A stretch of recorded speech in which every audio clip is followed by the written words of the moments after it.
Okay, it's recorded. Okay, it has started.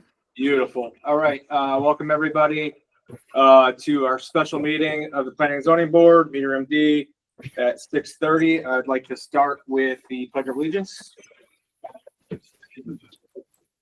Pledge of allegiance to the flag of the United States of America and to the republic for which it stands, one nation, under God, indivisible, with liberty and justice for all.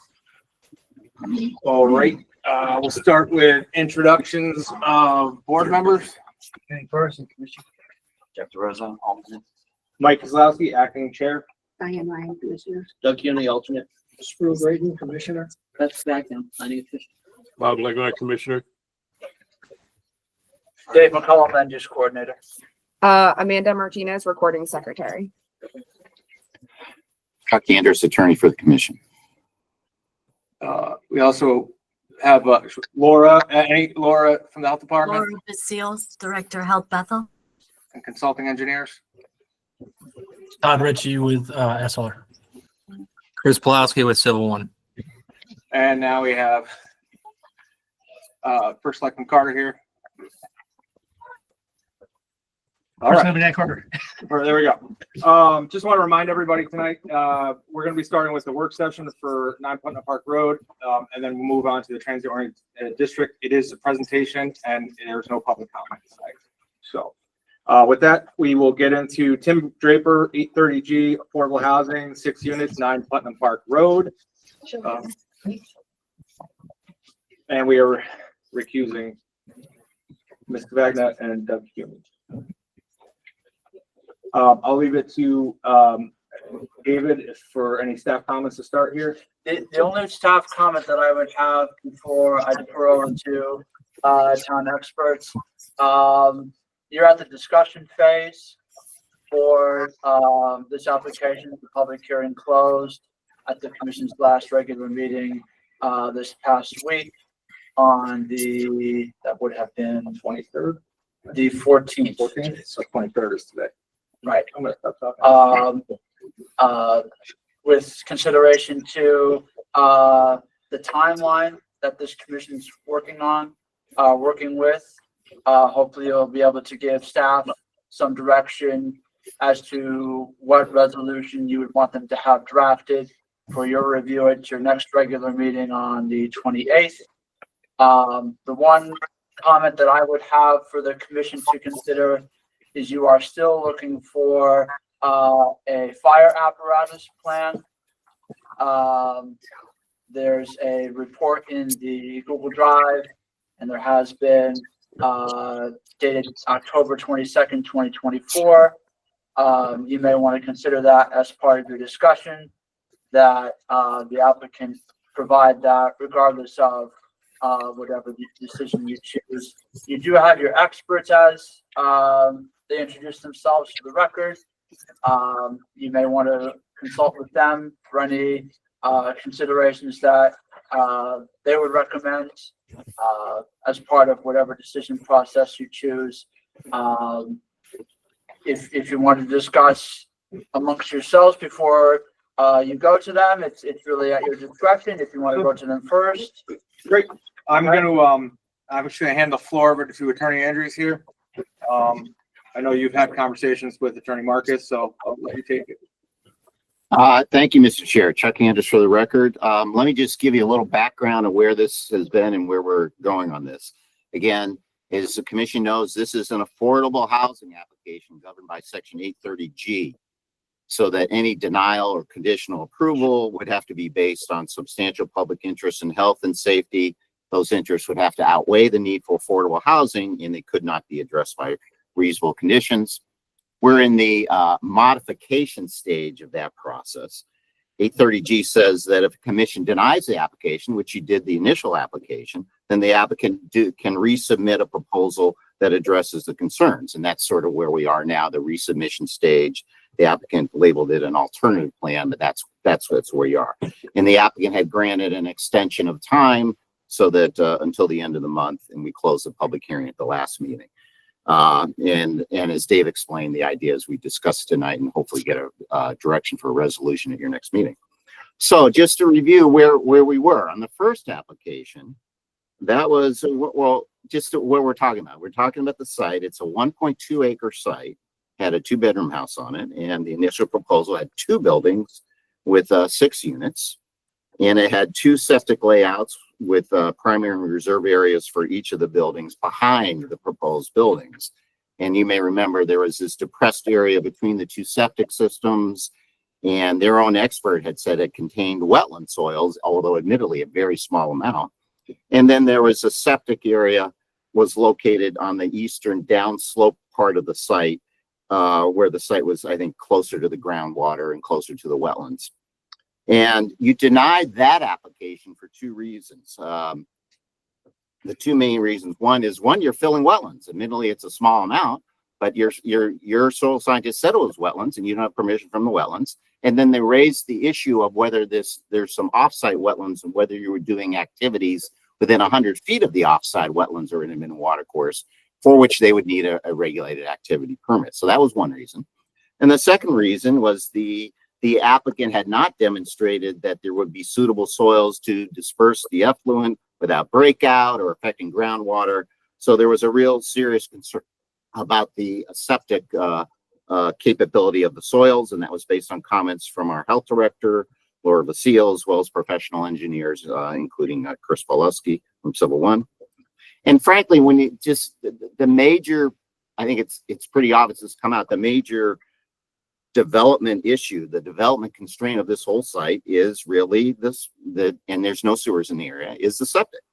And so you have a 1.2 acre site, some of which we know contained unsuitable soils, because that's their own experts said, yeah, there's some soils where you can't do it. And there were 6 dwelling units before it was just, a single family dwelling, and 6 dwelling units, and each with their own primary and reserves. So you had to have 2 primary and reserves. So, and these were located down at the bottom part of the site. And there were problems in that first application. The soil testing had been done in the driest part of the year, when the perch groundwater levels were at the lowest, and the health director had requested during that hearing, hey, do it earlier, actually at the time when they could have done it, but it wasn't done. There were questions about the depression area. Remember, that contained that little bit of wetlands. It seemed to hold a lot of standing water for long periods, whether the whole system was too close to the stormwater detention. In short, there were serious concerns about whether there were suitable soils at all that could accommodate the proposed septic flow. And the commission made the determination that that is a second reason for denial, both the wetlands and that. And we didn't get into conditions because you were denying it. And so in response to that, what the applicant did, in this decision, addressing those issues, it did a major redesign, basically. It made the proposal 1 building versus 2, although it's technically looks like 2, but it's, connected. So technically you need just 1 primary and reserve area, although the applicant has broken it up into 2 places. And I guess the most significant change is that it relocated the septic area to the top of the site, closer to the road, where there was less marginal, you had more margin because the soils weren't quite as bad before you hit the groundwater. And in response to the wetlands, they received a permit from the Wetlands Commission to fill that small area of wetlands, and they indicated on their map where the 100-foot boundary for the upland review area was, and indicated they're not proposing any activity in that area. So that's how they addressed the wetlands. They got the permit and said, we're not doing anything that would be another regulated activity. And then they had a redesigned wastewater system that has been reviewed by our health department. In their opinion, which we've heard, is that while it's possible to construct a code compliant system in the general area, that this proposal does not satisfy the technical standards of the public health code. And we heard from both Laura Vasile and Chris Pawlowski, who said that. And I think Mr. Pawlowski had a supplemental letter, stating the reasons as to why this proposed design doesn't meet the health code. Mr. Shrinkhouse says he does meet the health code. So the technical standards. And in his closing remarks, Mr. Marcus requested that the commission address this issue. So we have a disagreement.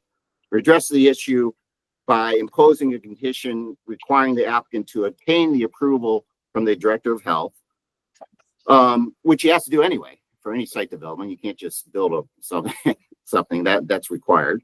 And if they weren't able to work it out and the application is denied by the Director of Health, the applicant would have the right to appeal to the State Health Department, and the State Health Department could decide. And frankly, I agree with that. That suggestion on this one. Unlike the initial application, this does appear to where there was, I think, very serious questions raised about whether they had done even the right season for the test and whether you could put a code compliance system in at all. I think both Mr. Vasile and Mr. Voliski have said in the proceedings that yes, you can do it, but you got to do it right. You still have to comply with the code, and this doesn't. But the point is that we're sort of beyond the stage of whether you could do it at all, but whether this one actually complies. And that's a distinction I see within the first application. So that given that it is possible to locate a code compliance system in this area, I think this public safety issue, and it is definitely a public safety issue, that you need to have a compliant, adequate sewage disposal system that doesn't create problems both for the residents and the environment. That it could be addressed by a reasonable condition. I think Mr. Pulowski's latest letter kind of suggested that. Said, hey, I think we should just deny the application, and they'd have the opportunity just like they suggested. So I think, and I understand for normal site plans, you don't like to do that. Normal site plans, you want to get it all done because that's a ready to build scenario. But remember, this is an 830G application, which contains that requirement that if there is a substantial public interest that can be addressed by reasonable condition, you don't have the option of whether or not to do that you must do that. And I think I mentioned last week there was a case actually where Mr. Marcus was involved in, where the court basically said that. In that case, it involved a WPCA. They said, oh, they're going to deny it, so we can deny it. And the court said, no, you should have made that a condition of approval. So I think that the alternative would be that, okay, you guys decide which expert is correctly interpreting the public health code. And frankly, you're a commission of lay members, not experts. I doubt any of you are experts in the technical standards. There is an existing administrative process for this where there is some expertise involved. And so I think that makes sense for having the issue based on the testimony that's been provided, that it be made a conditional that before any site construction, because you want this done before any work gets even started, that they have to get their approval. And if they don't, if they can't work it out, then they have the opportunity to take an appeal. So that was one of the main issues. And then there were other conditions that have been raised at various points. So I think we heard from the last meeting that Todd Ritchie suggested 6 conditions. I think they were stated on the record, and I did speak with Mr. Ritchie earlier. I can review them with you. I didn't think they weren't that particular. They didn't look to me. They look doable, pretty consistent. A bituminous concrete curb installed along the front, because you want to prevent stormwater from entering from the roadway and impacting the septic system. So that was one. There was the slopes. We heard the steep slopes that were on the site that could present a danger for the lawn maintenance and just walking. They could fall down, and making it, instead of a 2-to-1 vertical, moving them to 3-to-1. There was some details about the location of a discharge pipe and extending that. I think Mr. Ritchie noticed that there was a grading issue because the leaching system actually stuck a little bit out of the ground. So you have to make sure that's properly covered. And I think and there was an outdoor lighting concern raised, I think, by Mr. Ritchie as well, because they're not shown, so that they should show the outdoor lighting locations, provide safe access from the parking lot in a manner that doesn't create any light trespass for the properties. And then I think there was one sort of up in the air condition about possibly imposing a stop sign and a painted stop bar added to the driveway entrance. But I believe that Mr. Ritchie said that, we have our own, defer to the proper public safety personnel in town on that question. So those what I had down. The other, so those are the issues, the conditions suggested by Mr. Ritchie. And then there were a couple of other comments, I think, by that non-septic comments by Ms. Vasile that we didn't really go into. One was about the size of the dumpster. I think in her January report, I'm just reading comment number 9. It says the local director of health recommends that the proposed screened-in enclosure, so it is a screened-in enclosure, be slightly increased in size to a 12 by 10 foot deep screened-in garbage and recycling enclosure. And I don't know what the size of the one is proposed. And apparently it's a slight increase suggested. And the questions would be, you know, whether that's a substantial interest in public health and safety. I think it certainly could be addressed by a reasonable condition. I know there was some discussion and Mr. Trinkhaus objected to that. And just quickly, Mr. Trinkhouse's claims were that, hey, there's nothing in the public health code that even addresses dumpster sizes. So therefore, you know, we should be able to put whatever size we think appropriate. I think at least that's what I heard him to make the claim. The response to that is that the local director of health authority is not limited to the public health code, to just enforcing the public health code. She has broad discretionary powers that are assigned by statute. It include actions to prevent nuisance, diseases, and so and take separate actions. That's all part of her statutory authority, and it's independent. It's not necessarily a matter of the health code. In that respect, I think the health director is a little bit different than the building inspector. You think of the building inspector, oh, they're applying the state building code, and that's it. Health director has more power and authority. So that would be a question you may want to check to see if it still would have to be a substantial public interest in health and safety, and for enlarging that. But I'm just that was the other point, and I don't know if there were other non-septic issues that Ms. Vasile had. So that's sort of my summary of where you are. It looked like there were concerns, there were some, but it looked like it appeared that they could be addressed by conditions from both on the septic, that it be conditional upon health department approval, and the conditions mentioned by Mr. Ritchie, and then possibly there may be a few others that I'm missing. So that's my summary, Mr. Chairman. I'm open to questions or comments from you guys. Fantastic. Thank you. I think that was a very detailed summary of where we started, where we came to. And for that reason, I'm going to open up to the board for comments. I'll start down here with you, Ken. Couple things. Well, let me see if I got it right. We're boiling it down to 3 things. We vote no, the court to make the decision. We vote yes with conditions. We vote to pass it to the state health department with conditions. To me, that seems like the 3 choices. You guys, let me know what. The second choice includes the third. In other words, if you the choice that if you approve it with the conditions, one of the conditions is that and this is exactly what Mr. Marcus recommended, that you make an approval upon her approval of the health code, which you have to do anyway. Even, you know, anything she has to sign off on anything, and they have the opportunity to appeal that to the state, and they can do that, and so so that option of approval, yeah, the options are deny or approve with conditions. Yep. And 2 would involve that, you know, if you make it conditional, then they would have the right to appeal that if they can't work it out. Yeah.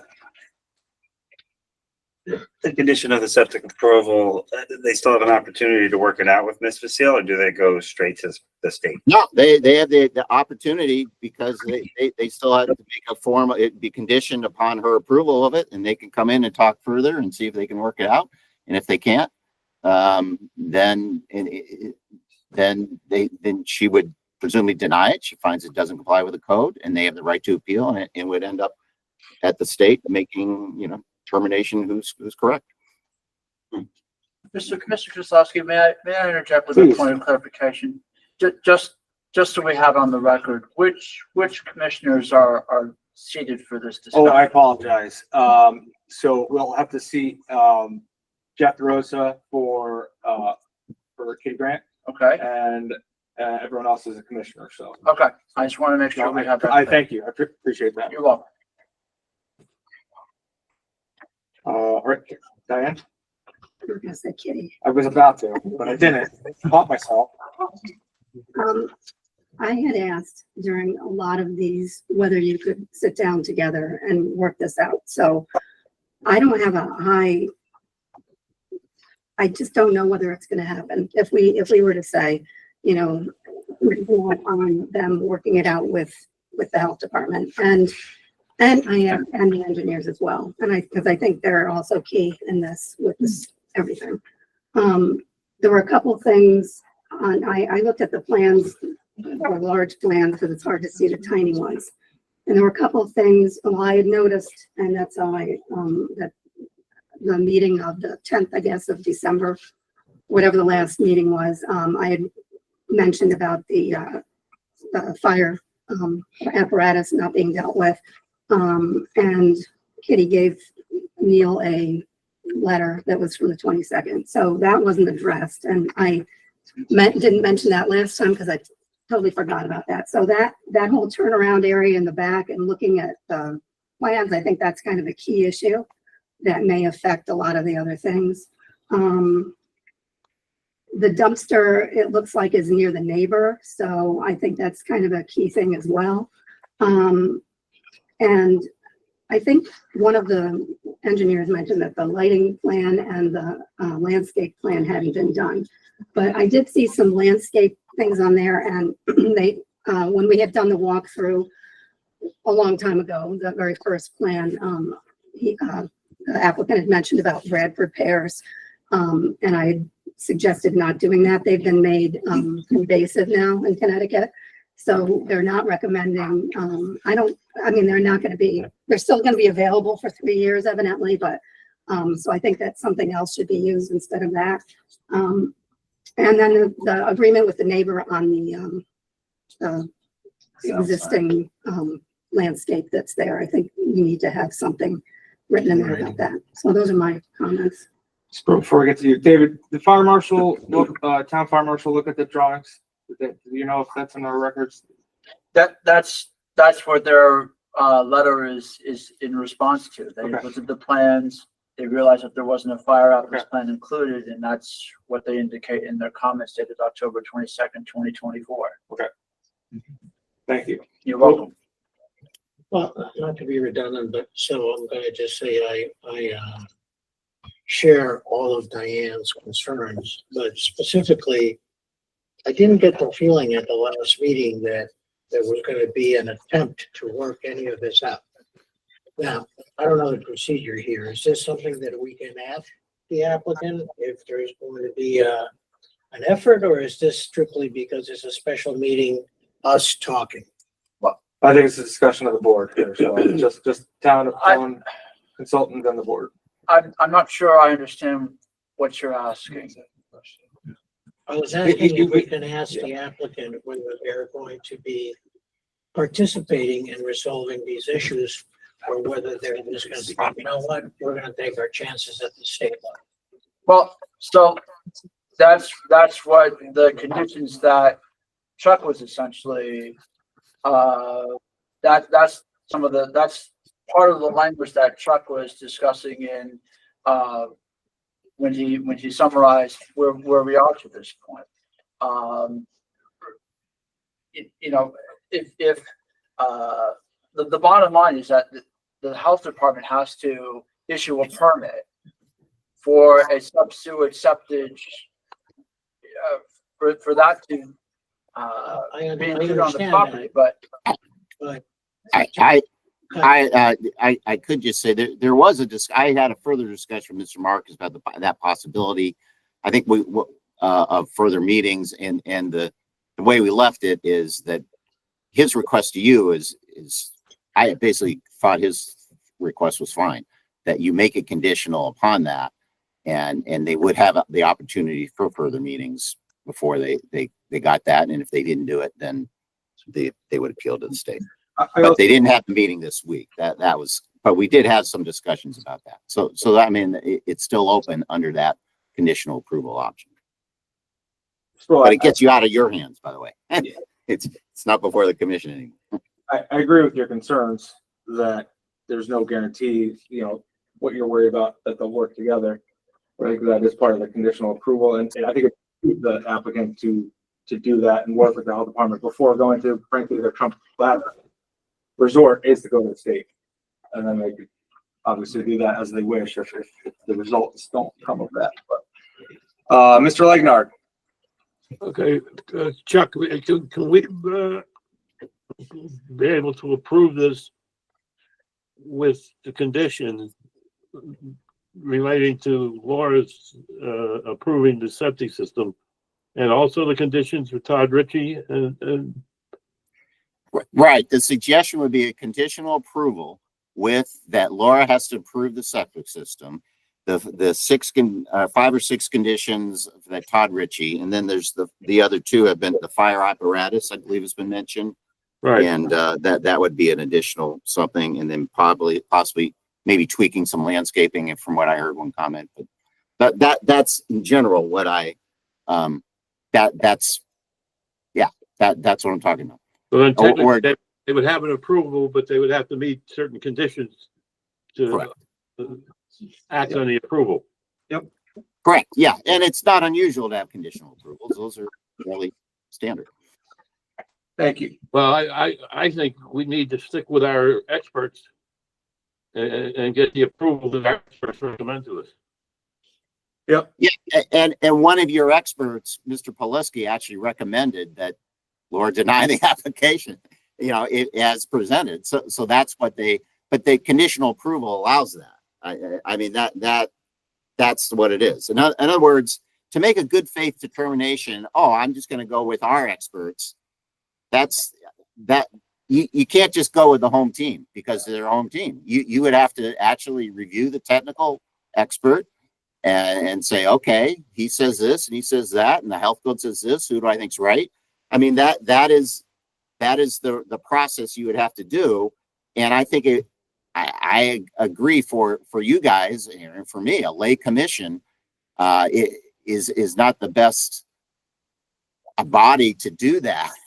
When there is this other process in hand, and when I think the record showed that I'm trying not to make I have opinions of who's right or wrong, but I'm trying not to do that because you would have to be your decision. You'd actually make it this way, kind of puts it on a track that people with some expertise in interpreting the code, if there's a good faith disagreement, can make that decision.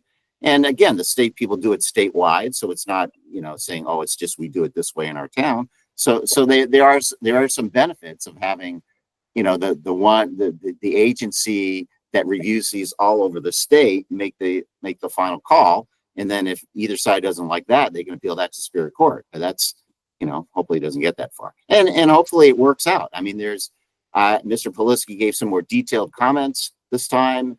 Maybe maybe that'll spur something. Who knows?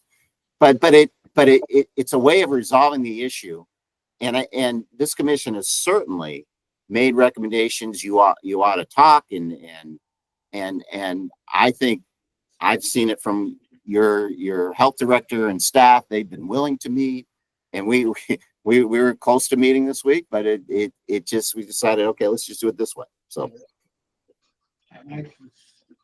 Yeah, I appreciate everyone's comments. I echo all the commissioners' comments and concerns.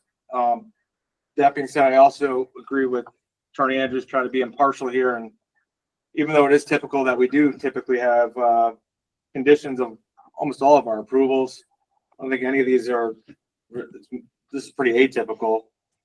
I wish through the process starting from last year till now that we had a little bit more coordination. I think there's a lot of these conditions that if we move forward with an approval, conditional approval, could have already been taken care of. And the fact that we have to write them up is frankly a little ridiculous, in my opinion, but it's how we got to where we are. For that reason, I'm with Attorney Andrews, and I'm in good faith that our town staff moving forward can work with the applicant to have a plan that is safe and move forward. Hey, Mike, something to think about is, their engineer, Mr. Trinkus, he's come before us many times. We've approved every one of his engineering plans. For some reason, this one's not working. So we have a huge battle on this side and a huge battle on that side. And if we end up voting no, that means Mr. Trinkus is completely wrong. I don't think he's wrong. I think he might be stretching it a little.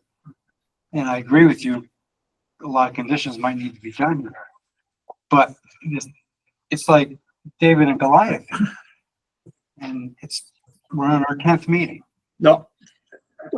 Yeah, and again, I agree with that. It's gone on way too long.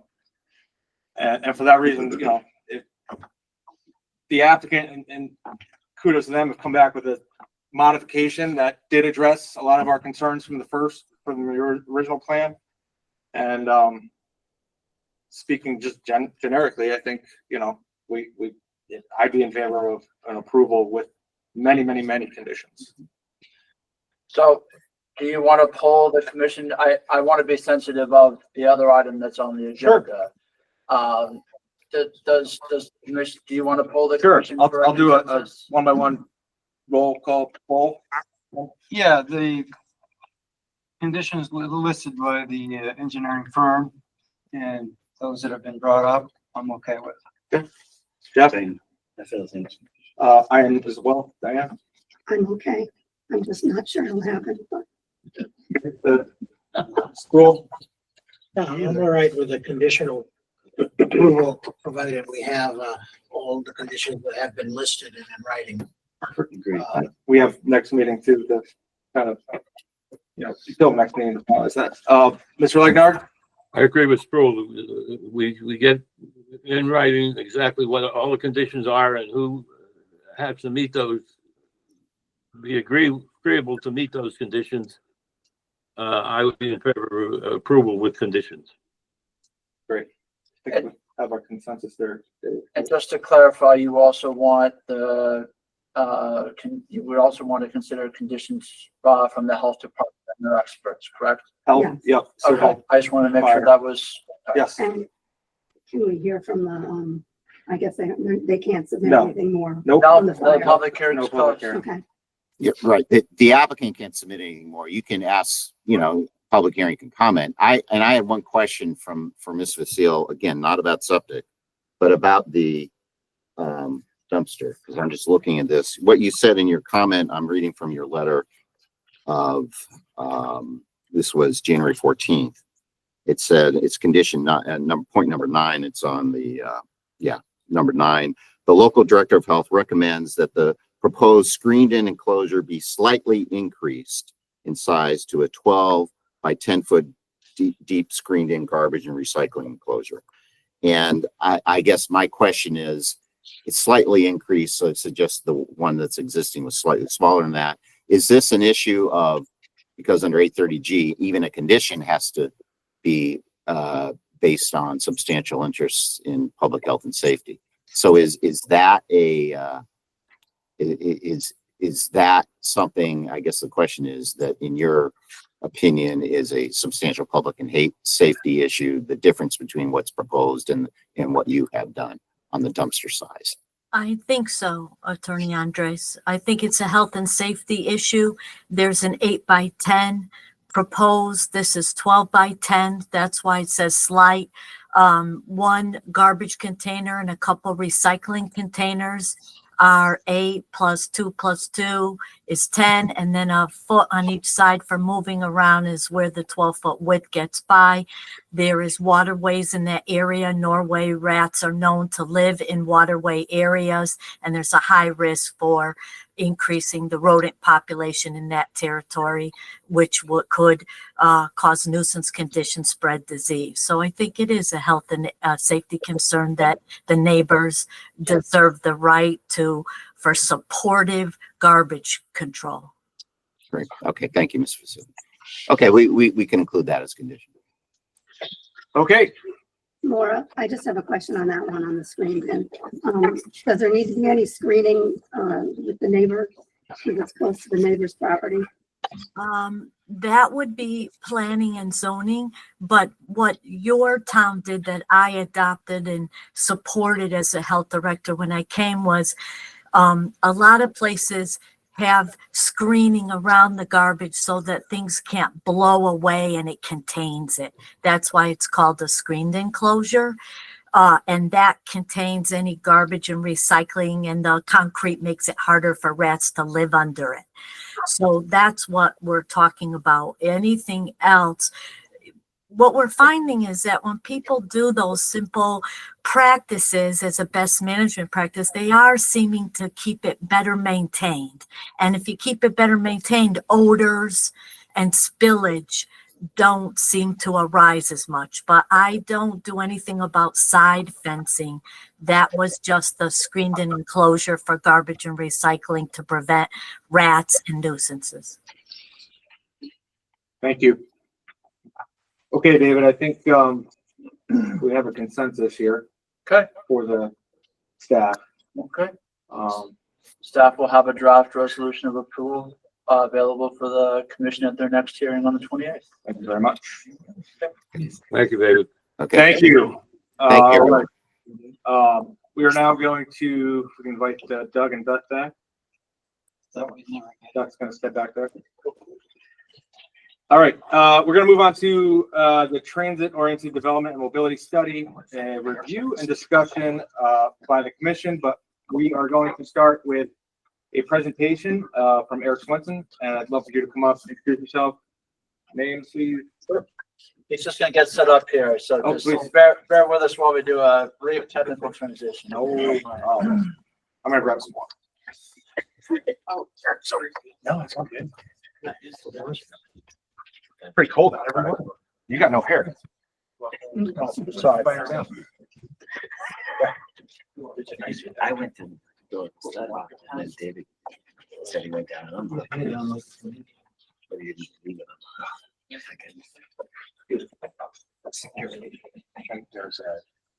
Oh, yeah. Yeah. Yeah, they weren't. Sorry. Yeah, no. No, I'm like, no, I'm like. Seven.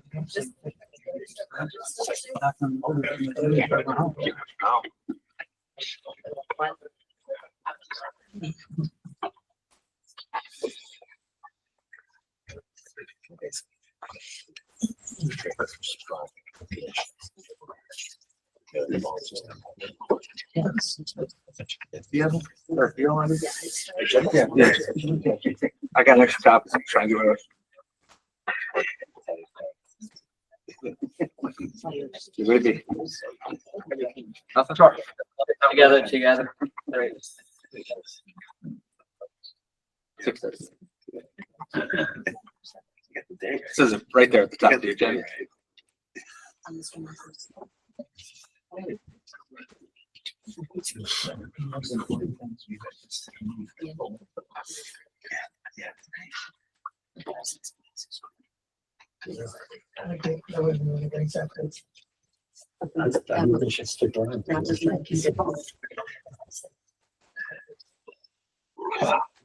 Last thing that we'll do.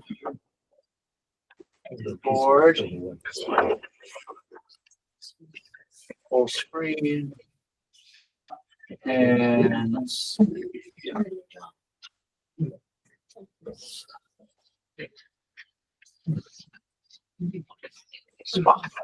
Beautiful. How's that? A lot better. Good.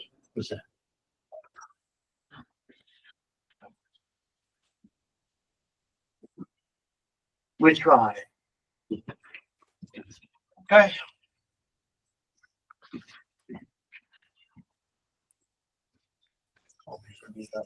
Are you, good for me to go?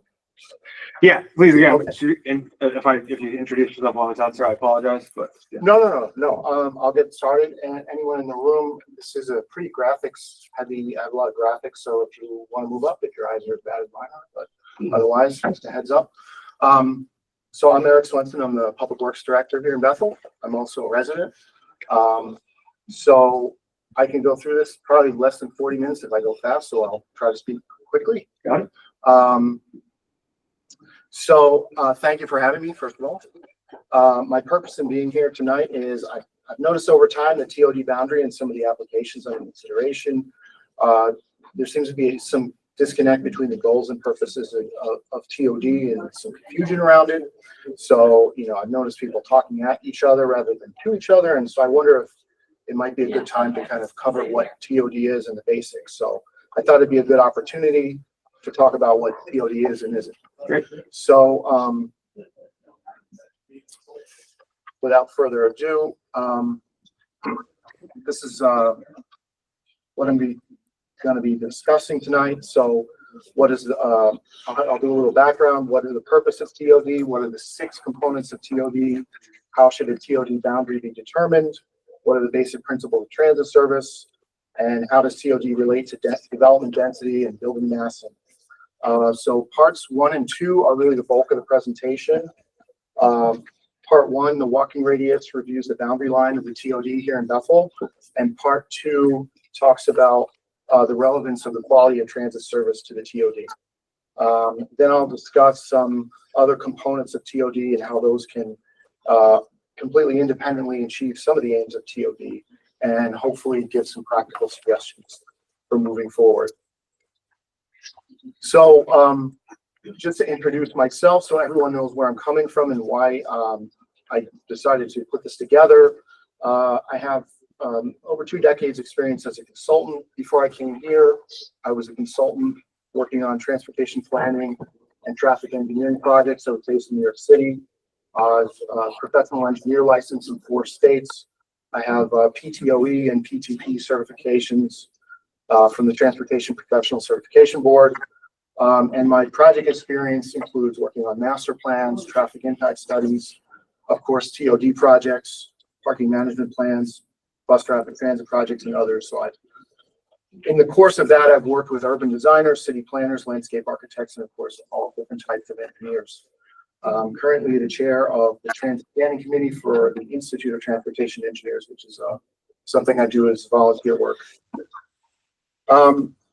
I also want to point out, in addition to professional experience with TOD, I essentially lived TOD for many years, so it's very personal for me.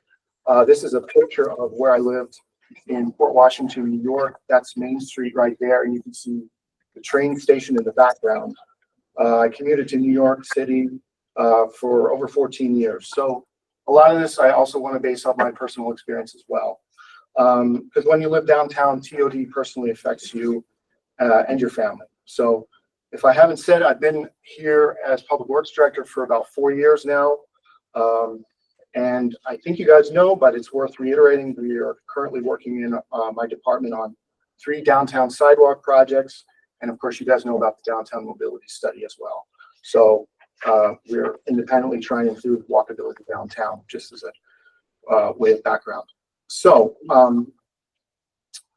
why TOD? So what are the end goals of TOD? So I would say a lot of them, they're all listed here essentially, but in a nutshell, I think if you boil it down, it's reducing traffic and reducing parking.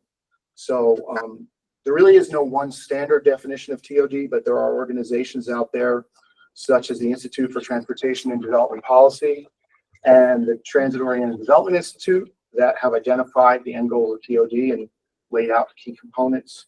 So I'm not going to read through this list, but I'm sure it's pretty clear. Reducing car dependence means reducing car ownership.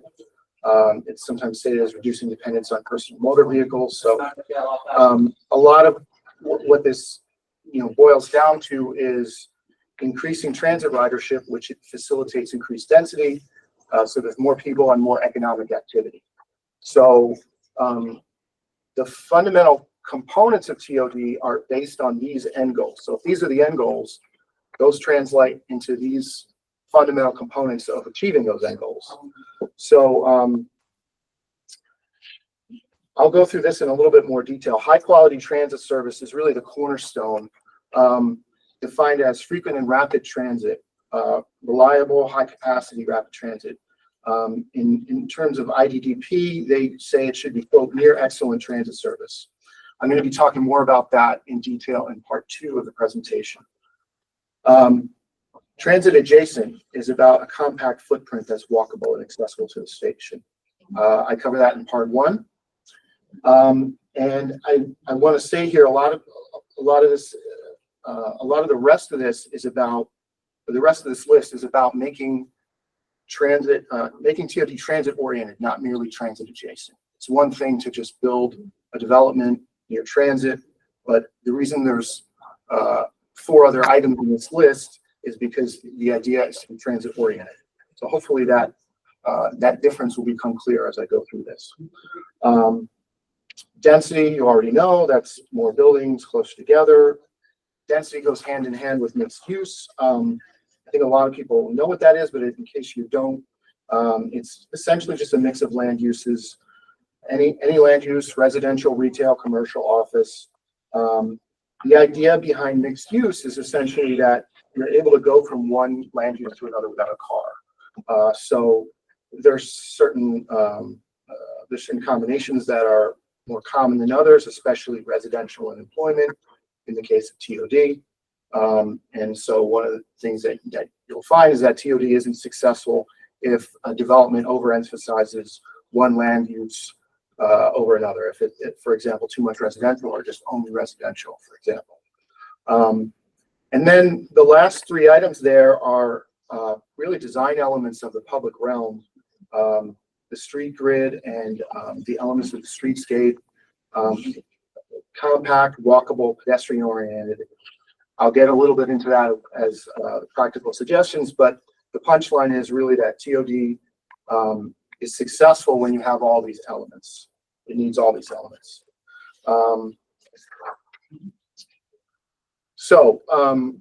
In terms of background, I've just taken the cover here of the Bethel Forward Master Plan prepared by DPZ in 2016. And that puts forth the TOD boundary. That's the image on the right there. I'm sure that's familiar to everyone. It's on the wall over here. So this document, as you know, is a master plan. It's essentially a visioning report. It's really a first step in a process. When I was a consultant, I worked on these types of projects. I focused on developing a vision, and it was up to our client, who was the city or the town, to follow through and implement the details. So the master plan, it really kind of is a starting point. It's a vision and a suggestion, and there's more work to be done to flesh that out. So with that background out of the way, this is just an image directly from the report. It's on page 35. It's a figure called building, and this shows the TOD boundary. So I think most people are familiar with this, but I'll just quickly, just to get oriented here, if you can see my mouse, as we go from left to right, you have the Sycamore Diner over here, Dolan Plaza, and the Dunkin' Donuts, Broken Symmetry, Middle train stations down here where I'm circling. Kalamazoo's all the way on the right here, bottom right. The new train station is in the middle, that's clearly labeled, and then you have the municipal center over here. So that's a real quick, hopefully nobody really needs to get more oriented than that. I'm going to be basically showing variations of this image throughout this presentation. So everything should basically stay where it is. So hopefully that's all the orientation you need to follow along. So this image is from page 88 of the master plan. It's a figure called New Connections. And this shows one of several of DPZ's suggestions for a redesign downtown. So some of the landmarks are not visible in this. What I want to call your attention to is that it shows 5 crossing points, and those are circled in green here. And this is one of their sketch alternatives. In all of their sketch alternatives, they assumed either 4 or 5 new crossings of the train station. And I'm pointing this out because this is a critical assumption. In fact, they even designated these as, quote, critical rail line crossings. So as you'll see, this is key. So I'll get into part 1 and talk about what I'm calling walking radius. So another figure from the report This is on page 45. This is a figure called zoning. So as you can see here, what they've shown is the half-mile radius centered on the new train station, which is a rule of thumb commonly used in the industry because it corresponds to approximately a 10-minute walk. This circle down here is a quarter-mile radius, which is essentially a 5-minute walk. This one's centered on the library. Anyone who's, it's fairly clear from this that this is a good rule of thumb, but the limitation of a circle is there's really no way to get walk as the crow flies. You're limited by existing streets and paths, any kind of geographic features, hills, streams, railroad tracks. So even though this radius is really a standard practice and very commonly used rule of thumb, it's I just want you to see that it's really just an assumption. So this, I'm only showing this because this is the base map I'm going to be using throughout. I'm going to be presenting some calculations I did on here essentially, but quickly, it's not very clear. This is the railroad line, and so here are the two half-mile and quarter-mile radius circles that we were looking at. So this is the basic assumption here. So let's take it a step further and get more sophisticated. I apologize, this graphic is kind of blurry. It was the best quality I could get. So this comes from Jarrett Walker, is a consultant who does a lot of transit and work. Essentially, he's the author of a book called Human Transit. He's got a website. So this is from his website. So what this is showing here is how walking radius is really too simplified. It's not reflective. So he's taking this and wants to extend the concept to what you could call the true or the actual radius of demand. It's also sometimes known as a walk shed. And so that's what you're seeing in blue here. So obviously the red circle is our kind of basic quarter-mile and half-mile radius, and the blue is the actual walk shed. So on the left side, he's showing a Seattle suburb, and you can see, you'll notice that it's cut short by highways, rivers, various features. On the right, this is a section of downtown Seattle that he's showing, and not only are there no landmarks that interfere, but I want to point out something you'll notice is that with the grid street network, you have the effect of extending that walk shed, extending the area of that walk shed. And that, we would refer to that as permeability. You allow diagonal trips, multiple paths around spots of congestion. There's multiple ways to get around. So this aspect that I'm pointing out here, this is one of the aspects that makes TOD transit oriented, not merely transit adjacent. Okay, so taking it back to Bethel, if you look again at this half-mile radius centered on the train station, I went ahead and calculated and drew the walking paths 10 minutes from the existing train station, which is in the center of the figure there. And I'm going to just remove this quarter-mile radius. It's not really relevant to what I'm doing. All right, so without railroad crossings, what does the actual or true radius of demand look like? It's going to look something like this, based on the street network that's there and the walking path that can be taken. So let's look again at the TOD boundary. This is how it would overlap. So the actual radius of demand, the walk shed, overlaps in this way. So I will note that the calculation, and you're welcome to follow up with me if you're interested in the technical detail, but this assumes a healthy adult walking speed. It could be more or less depending, elderly, disabled, or children. So, or it would be less in that case. So I hope you'll notice this indicates that you can see the TOD boundary is larger than the walk shed. You can also notice clearly the railroad line cuts off the west side entirely. So the bottom line of what I'm finding here is the TOD boundary should really look like this red shape here. You can even go so far as to say the west side of the track should really have never been part of the TOD. So, however, with the rail crossing, if we look again, I've mapped out here, right in the center, again, you can see the railroad station. And if you assume a crossing at that location, and I've drawn the 10-minute walking path from the train station on the west side of the tracks.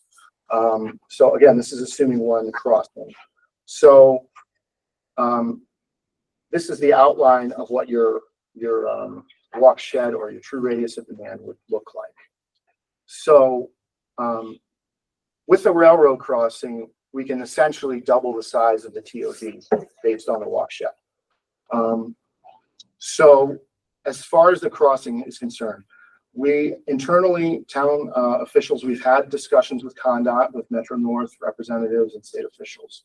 And essentially what they have told us is that they're only going to allow us to have one crossing here. So the possibilities are either an overpass or bridge. There's a tunnel would be one option. A third option that's been considered is what's called a double platform at the train station, but that really wouldn't be a crossing point because it would allow access to the train from the west side, for example, but it wouldn't be a crossing point because you have to walk through the train just to get across. And even if Metro North allowed that, it would be very sporadic. So from what I've found, the most realistic, or based on the most recent projects, the most realistic option is probably a overpass. The most recently completed projects, there was one in Guilford around 2014. Brantford put in a pedestrian overpass in 2016, and the most recent one was in Clinton, Connecticut, completed in April 2022. And these all met the specifications of Metro North and CONDOT to have elevators at both ends. The most recent one, the Clinton project, the total project cost of that was $23 million. That included station renovation, property acquisition, design, construction, all of that. So ballpark, we're looking at probably $25 million to complete this crossing. Sorry, Eric, what year was that? 2022 was Clinton. Right. Clinton was the most recent one. 2022, $23 million. The elevator maintenance costs are pretty small in comparison from what I've been able to estimate, maybe $2,000 a year. CONDOT requires twin redundant, so basically an elevator at each end, both sides, and all of these examples have that. Okay. Just a brief aside. One thing I noticed when going through the master plan is if you look at this wetlands and floodplain figure on page 32, you can see the dark blue is the wetlands, according to the legend, and the light blue is the floodplain. And when you look at this, you can see that neither the with or without railroad crossing boundaries really overlap this. So, I mean, a lot of that has to do with how the road network is laid out, but I just also wanted to point that out. I don't see any reason to include those areas in the TOD boundary. So that's an aside. So essentially what I found is that without railroad crossings, hopefully you can see why I would say we reevaluate and this is what we'd end up with. If we were to keep the TOD boundary, we should base it on the true walking radius. This is what it would be without railroad crossings, and with a railroad crossing, you can double that. So that's that. Okay, thank you. So part two, going to talk about transit service now. So the Transit Capacity and Quality of Service Manual publishes a level of service table for passengers. They define level of service for transit. So that's your first column there in the table. It's pretty simple. It's just like your grade in school, A being the best quality service, F being the worst. And it's based on headway. I should point out there are other means of computing this, but this is the most simple one. So waiting between trains, if you think about it, you know, if you've never commuted by train, you might not think about it, but waiting between trains is a consideration you don't have to make when you commute by car. Anyone who's had to make the train to get to work and you miss it by 20 seconds and that headway is how much time you're going to wait till the next train. So that's critically important for your service during peak hours, because it could make a difference between being still on time, just a few minutes late, or really late to work. So it's one of the considerations that is made by people who are going to be moving into TOD, obviously. That's what headway is essentially. Hopefully that's pretty clear. I won't really go into it, but you know, if the headway is less than 10 minutes, you don't need to schedule. If you're familiar with the New York City subway, you go down to the platform, you don't have to schedule, you just know that if you wait 5 to 10 minutes, the train's going to come. Whereas on the other hand, as you get further and further down this table, you're going to need schedules and perhaps even more planning. Anyway, hopefully that's pretty clear. So there's another, I just want to point out, there's another dimension to transit service that's not captured by this table, and that's the travel time. And that's really a key element when it comes to commuter train service. So if headway is the time between one train and the next, travel time is the duration of the trip. So how long is it going to take me when I get on the train in Bethel to get to New York City or wherever I'm going? I'm going to, the next series of slides, I'm going to try and make this correlation hopefully clear. If you recall, one of the end goals of TOD is to facilitate increased density. And as I'm sure as most people realize intuitively, in general, as better the transit service, the density. So places with New York City with subway that's frequent and pretty much ubiquitous can support very dense development, and vice versa. I'd like to point out the reason I'm saying there's a rough correlation is there are a multitude of other factors that affect density, such as geography, area, population, demographics, history of the town, and so forth. So it's not a strict one-to-one correlation. In locations with transit, sometimes density came first, sometimes transit came first. So you really have to look at the historical development. Well, but my key point in all this is that building more density will not necessarily improve transit service. And in fact, poor transit service won't support higher density necessarily. So I'm coming back to, just to get oriented, this again is Port Washington, New York. This is Main Street here, the train station in the background. You'll note there's a mixed use building in the back left. If you look there, 3 or 4 story building. So the numbers I'm about to show you, I'm going to go through a series of numbers for different stations to try and show this correlation. I just want to point out that the durations I'm showing are average peak hour durations. So what is the, there's multiple train trips in the morning rush hour and in the evening rush hour. I took the average of those. Same thing with the headway. Average time between trains, it's not always consistent during the peak rush hour and the evening rush hour. So all these numbers that I'll be showing you in a second are averages for those peak periods. So I'll start with this station, Port Washington. I know this best from my own experience. It's also a great example of commuter TOD. And in fact, it has a similar population to Bethel. I'm showing here, I'm going to try and show the same type of image in both, in all these slides that I'm going to go through in a second. The top is a bird's eye view, so you can get a sense of the massing of the buildings, how many stories, and also a street view on the bottom there to hopefully get a flavor of what massing, what density and mass corresponds to what train service. So, Eric, real quick, when you say yes. New York City, is that Grand Central? It would be Grand Central for pretty much Metro North trains. For Long Island Railroad trains, it would, well, actually, it could be either Grand Central or Penn Station. Okay. Yeah. So I just took the basic numbers. So anyway, in this case, Port Washington's commute is pretty good as Long Island standards go. It's a 38-minute trip to the city. Headway is 14 minutes between trains, and here you can see 2, 3, or 4 story buildings. This is the next town over from Port Washington. Great Neck has some of the best commuter service in Long Island. It may be the most used Long Island Railroad station. I'm not sure. If it's not, it's definitely in the top 5. And you've got a trip duration of only 33 minutes to the city Headways during the peak hours are 14 minutes, and you can see here in these images, you can see that there's 4, 5, 6 six-story buildings in the downtown area around the train. I'm going to go from kind of one extreme to the other. As far as the most dense, Stanford obviously would be that in Fairfield County. So your trip duration to the city from here is only 45 minutes, but the headway is only 8 minutes, which is like New York City subway level headways. Here you've got 10, 20, 30-story buildings. So this is obviously an outlier, and there's obviously other attributes to Stanford that are not captured by this comparison, but hopefully you'll catch the flavor as we go through.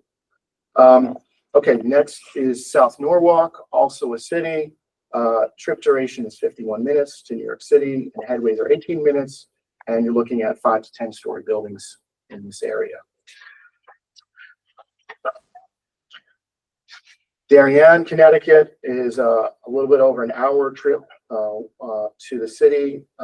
Headways are 22 minutes, and you see 2, 3, and 4-story buildings in the downtown area. So you should be seeing this pattern now, is that as travel time and headway increase, as the service gets worse, the density decreases.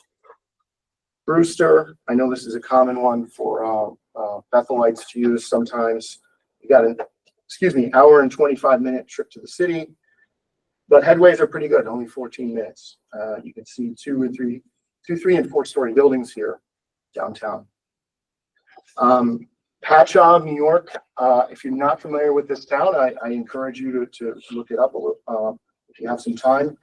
I'm going to talk a little more about this. The travel time to New York City is 1 hour and 36 minutes, but the headways are 36 minutes between trains. So if you miss your train, you're late to work.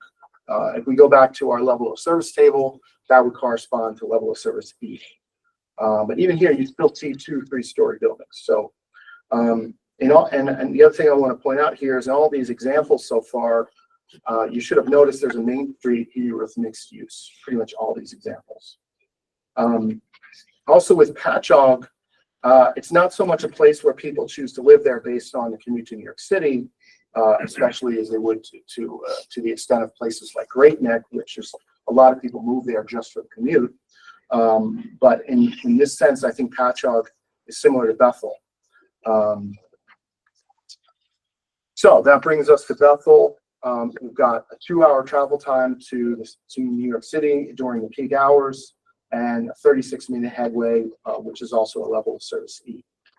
You can see 2 to 3-story buildings here. One thing you'll notice is that the views I'm showing here are around the old train station rather than the new, because it's showing what development grew with that historically. Bethel's actually kind of a unique case because of our train station getting moved just in the past few years. Moving on, the last couple of ones here, Spionk, New York. You got a 2-hour, 6-minute ride to New York City, headways over 45 minutes. So even here, though, you can see some brand new, these are actually only a couple years old, these 1, 2-story buildings here up in the upper right. I believe that was actually a TOD initiative there. And finally, on the other extreme is Naugatuck with a 2-hour, 38-minute ride to the city, and had almost an hour of the headway that's barely level of service E. It would be up level service F. It was a few minutes longer. And you can see 1 to 2-story buildings. So hopefully I didn't lose you by zooming through all those images. I know it's kind of a lot of information, but I summarized all that here in this table. I do feel it was worth kind of going through those pictures to kind of really give you real life photos that you can relate to, and hopefully kind of bring this to life for you. But anyway, here's a summary table of what we just went through. This is the peak period transit service. And this one is listed in order of travel time to New York City. So it goes by the second column there, increasing travel time as you go down. One thing, a couple things to note. So level of service is only based on headway, not travel time. So it's not a perfect measure. That's why the peak period level of service in the second to last column is not following along exactly as you go down. And again, the other thing, building density is not necessarily a one-to-one correlation either. So I'm trying to show a general pattern. There are many factors. It's very difficult to kind of quantify any of this, which is why I went with the route of kind of showing pictures so you could really see what things look like. But if we remove the cities that don't fit the density pattern, we end up with this table. So this is just the same table. I've just taken out the two cities, Norwalk and Stamford. And the only other thing I've done is I've just reordered these in terms of headway. So that would be the third column. You can see in this list as well, Bethel is still near the bottom. It's basically at the bottom of any kind of towns when you realize that Spionk and Naugatuck are really kind of non-places in a sense. So some of these are pure commuter towns.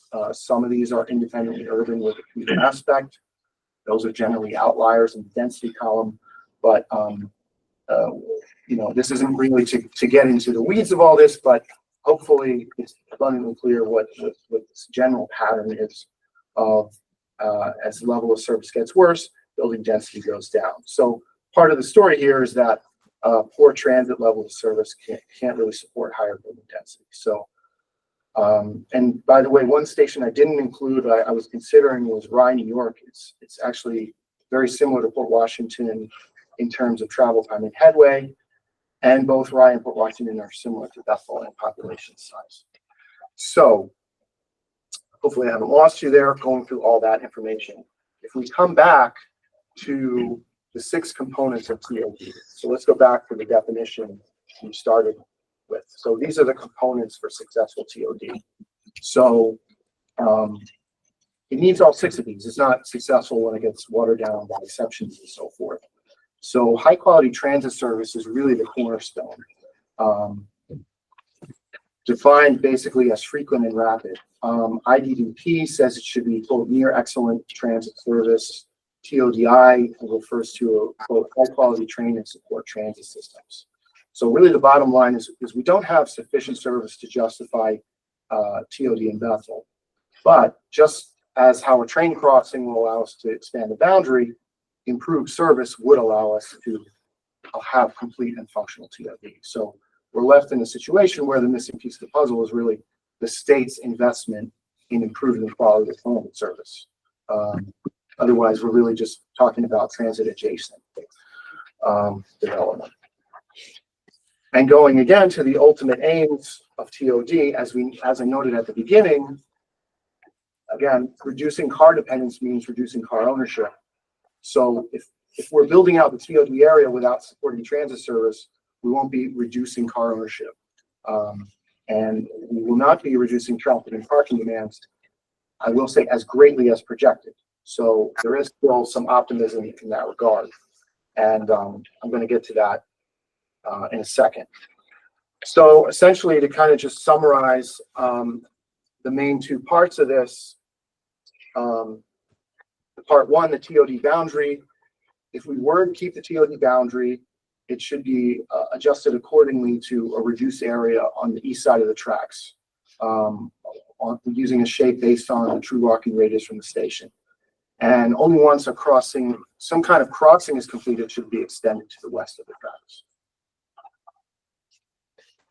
As far as the conclusion on the transit service, there's really, you know, I was kind of searching for a way to kind of pin this down in terms of quantitatively, but there really is nothing. It's such a broad topic. There's so many factors involved. You know, when you're talking about the historic development of a town, you know, towns gather around draws like transit, rivers, harbors, factories, economic drivers, and of course the flip side of that is the transit or whatever it may be has to support that amount of development. So while Bethel doesn't have high enough quality transit service to meet the definition of commuter TOD, or support that high of a level of development and reduce car ownership. However, that doesn't mean there's nothing we can do. Because as it turns out, those other 5 components of TOD also are other ways to reduce traffic and parking. So I'm going to just kind of close with some suggestions in this regard. And the other thing I'll say is, if we want density and mixed use downtown, it doesn't need to be commuter TOD driven. And I know there's already been discussions about that. There may be other strategies worth considering to leverage Bethel's train station, maybe based on visitors or tourism. You know, we could attract remote or partial commuters, perhaps. That could be the focus, who are only commuting 2 or 3 days a week. You could do sort of a reverse tourism focus to Bethel. That would be a lot like being like Patchogue. Their redevelopment, they really had a renaissance in the past 10, 15 years. A lot of that is based on weekend trips. And if you recall, Patchogue has very similar train service to Bethel's, and they've developed a very popular downtown around it. So, yeah, and I encourage you to look it up if you're not familiar with Patchogue. So that basically kind of concludes the main 2 parts of this presentation.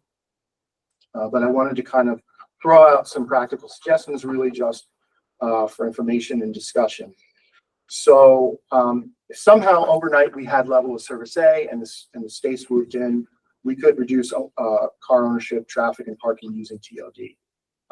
Without it, we're not necessarily going to reduce car ownership, but what are the practical things we can do? So we can, with mixed use and the design measures that I just mentioned, that could be implemented via a non-transit downtown overlay, for instance, you can still reduce traffic and parking. Those are the 5 other components I just mentioned a minute ago. So just to kind of briefly cover these, first, I just want to celebrate what we are already doing here. Beth and I had discussed the recent 4-story building height cap. And of course, architectural review already exists in town. This is all great. These are all in line with the design elements to reduce traffic and parking. One suggestion is, even without a TOD, continue to require a mix of land uses, because mixed use is actually one of the major factors, as I mentioned, in reducing car trips. And good mixed use is about maintaining balance, especially between residential and employment. And so, you know, just as TOD isn't successful if, say, there's too much residential, the same is true for mixed use in any downtown district. So another thing that kind of extends the concept that, if you recall, Jarrett Walker, his research, I showed some of it in terms of the radius of demand and walk sheds. These, what you're seeing here, these are some more design elements that encourage walking and discourage speeding. So these photos here really show places that people want to walk. There are aspects of the public realm, you know, the street grid, or any kind of human scaled elements of the streetscape, such as landscaping, street furniture, activated storefronts, outdoor dining. People will want to walk if they feel comfortable and safe and engaged in their surroundings. And in fact, to just kind of throw out and call it an extreme example, I would agree. This image on the right actually comes from Jarrett Walker, and he cites the example of Rome here, and that's what you see in the bottom right. Although it is a tiny, and I apologize, kind of a poor graphic, but the point still holds.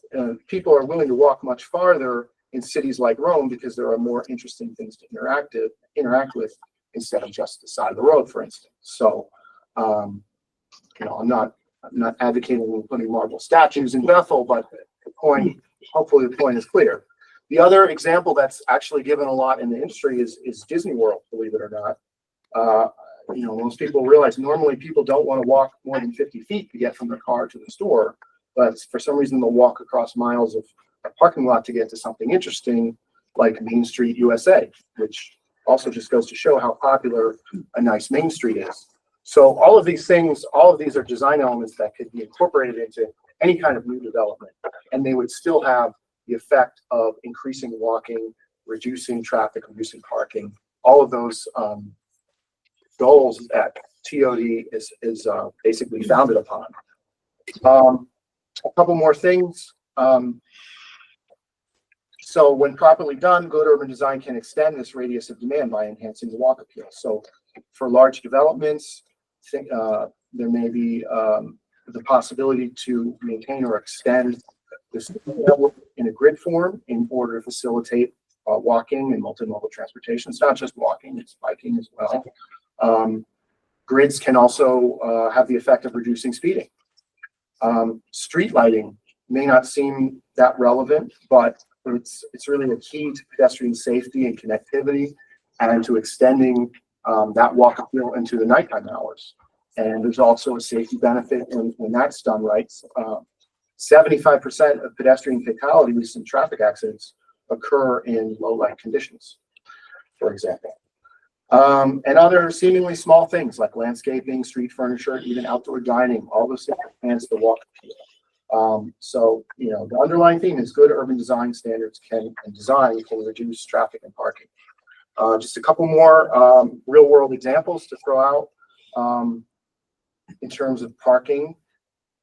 Here, I thought this was a great example. If you look here, you can see my mouse, I'm circling first story garages. This is essentially hidden parking in terms of the urban design, architectural design of these townhouse style homes. These rear garages are hidden from the street, and not only that, but they're preserving the streetscape because they're minimizing the amount of driveways and they're encouraging walking. And I've walked over here. It's a nice walk to walk in front of the stone wall here. So you can see that there's, and this is just one example. There's a lot of design elements that can be incorporated. So I'm just trying to kind of get people thinking about that kind of stuff. So anyway, really not enough time to go into all that stuff, and it really kind of it's a case by case basis. You know, it really depends. But one final other thing here, if you're talking about like a larger development, for example, another way to hide the parking is rear connected parking lots, and this is I'm throwing this in here because I think a lot of people here probably are familiar with it. This is an aerial image of downtown Ridgefield. And they have basically, if you look at this kind of pink or orange highlighting here, you can probably, hopefully most of you are familiar. This is a pedestrian focused streetscape area. But what's really interesting about the parking lots behind here is that if you look at these white arrows I've drawn, basically everything is a zigzag pattern. There's no straight shot to, you know, cut across, and that's essentially what we would call a traffic calming technique. It discourages speeding, it discourages cut-throughs, yet it still allows access to the parking lots. So there's a lot of benefits to this kind of design in case of a new development, for example. So you're maintaining the fabric of downtown at the pedestrian scale. You've got this pedestrian-focused zone, thereby minimizing pedestrian and vehicle conflicts. And you're concealing the asphalt behind the downtown, and you're activating those commercial and retail frontages along the streetscape. So this is just one other example.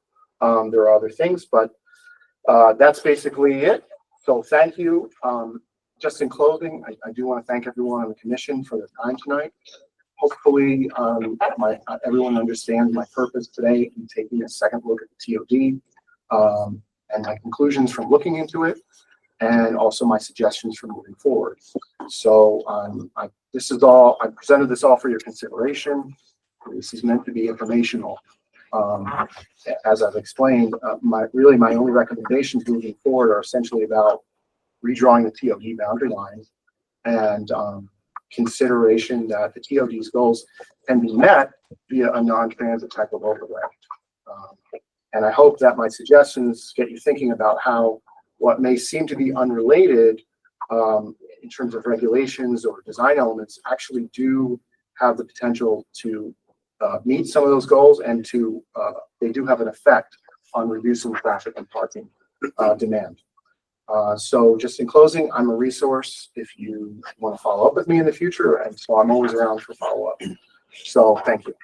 That's fantastic. Thanks. Very good. Thank you. Eric.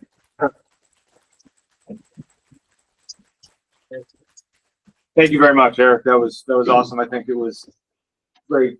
The graphics, how you overlaid everything really tells a story. I'm sure we all have questions, so I'm going to start with the board. We also have other people from the town as well available. Is Alyssa on, Eliza? Lisa Petty is available, who's the town architect. Which we talked about some architectural elements. And I believe Janice is on there Oh, for economic development. Great. Awesome. Thank you. All right. So for that reason, Ken, you're always usually the guy we start with. So I'm out on hand here. Yeah, you had some great ideas for the sidewalks, walkability. I think all that is a really good plan. I do have a real serious issue though. Every time you build an apartment, it comes with a car. Can't live without a car here. Very few people live without a vehicle. So TOD is an excuse for density. You do density, you get more cars, more traffic. That's the equation. If we had a short commute distance and we had people moving here who wanted to commute to New York or down there, that would be a different story. But I don't see how that works here. Also in here, there was a note you had in there that it's going to help the environmental impact. That's not going to work. If you're building apartment buildings or houses or whatever, you're eating up green space. Well, you read my mind, and that's exactly the point, is that I did say a few times you don't want to overemphasize one type of land use over another. If it's all residential, as you say, you're lacking that mixed use. And Right. In terms of the transit service, what I was trying to show is that without that high quality transit service, you're never going to meet that assumption that's baked into TOD, and that there's going to be reduced car ownership. Yeah, you're right. I agree. But you're still talking about more people, more cars. And we have a problem in this town. If you build it, they will come. I'm just telling you what I see. good point. Well, you're saying in terms of some other overlay district that's not No, transit oriented? I'm not The following. TOD allows a much higher density than we had before the TOD. Yeah. So you're allowing more to be built. Yes, if you keep the TOD, yes. Right, that's my point. But make sure I'm understanding it correctly. I feel like one of the big takeaways for you is, if nothing else, thinking about shrinking the existing TOD to reflect what you said is actually makes sense in terms of radius from transit, right? Yeah. I mean, Yes, yes. so I think as we discuss it, there is probably a common ground that we figure out and you know, how we can continue to improve on, you know, what we've got going on right now. Eric, do you have?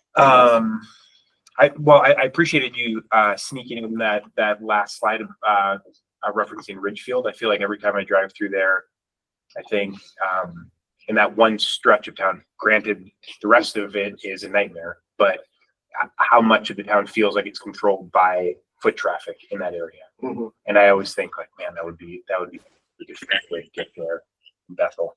Just takes a half hour to get. Right, exactly. I just want to be clear, I wasn't talking about retrofitting the existing downtown Bethel. It was more of an example for any kind of development. But you know, it's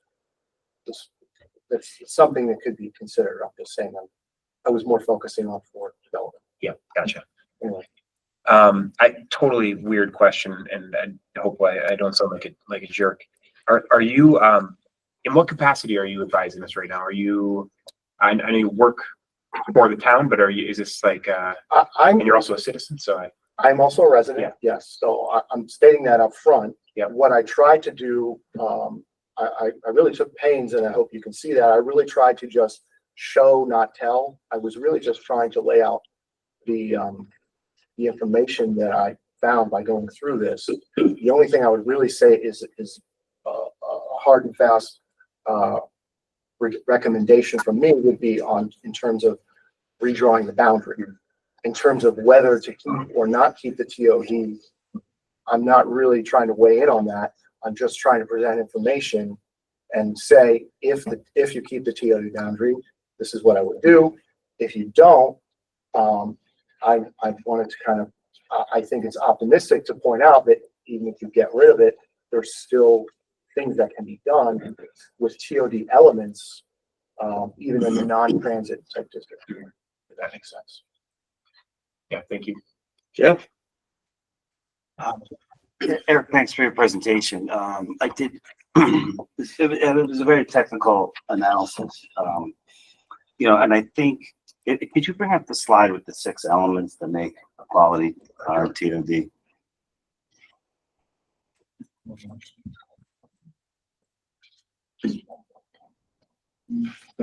Okay, so you definitely touched on a lot of those, and you really went into depth.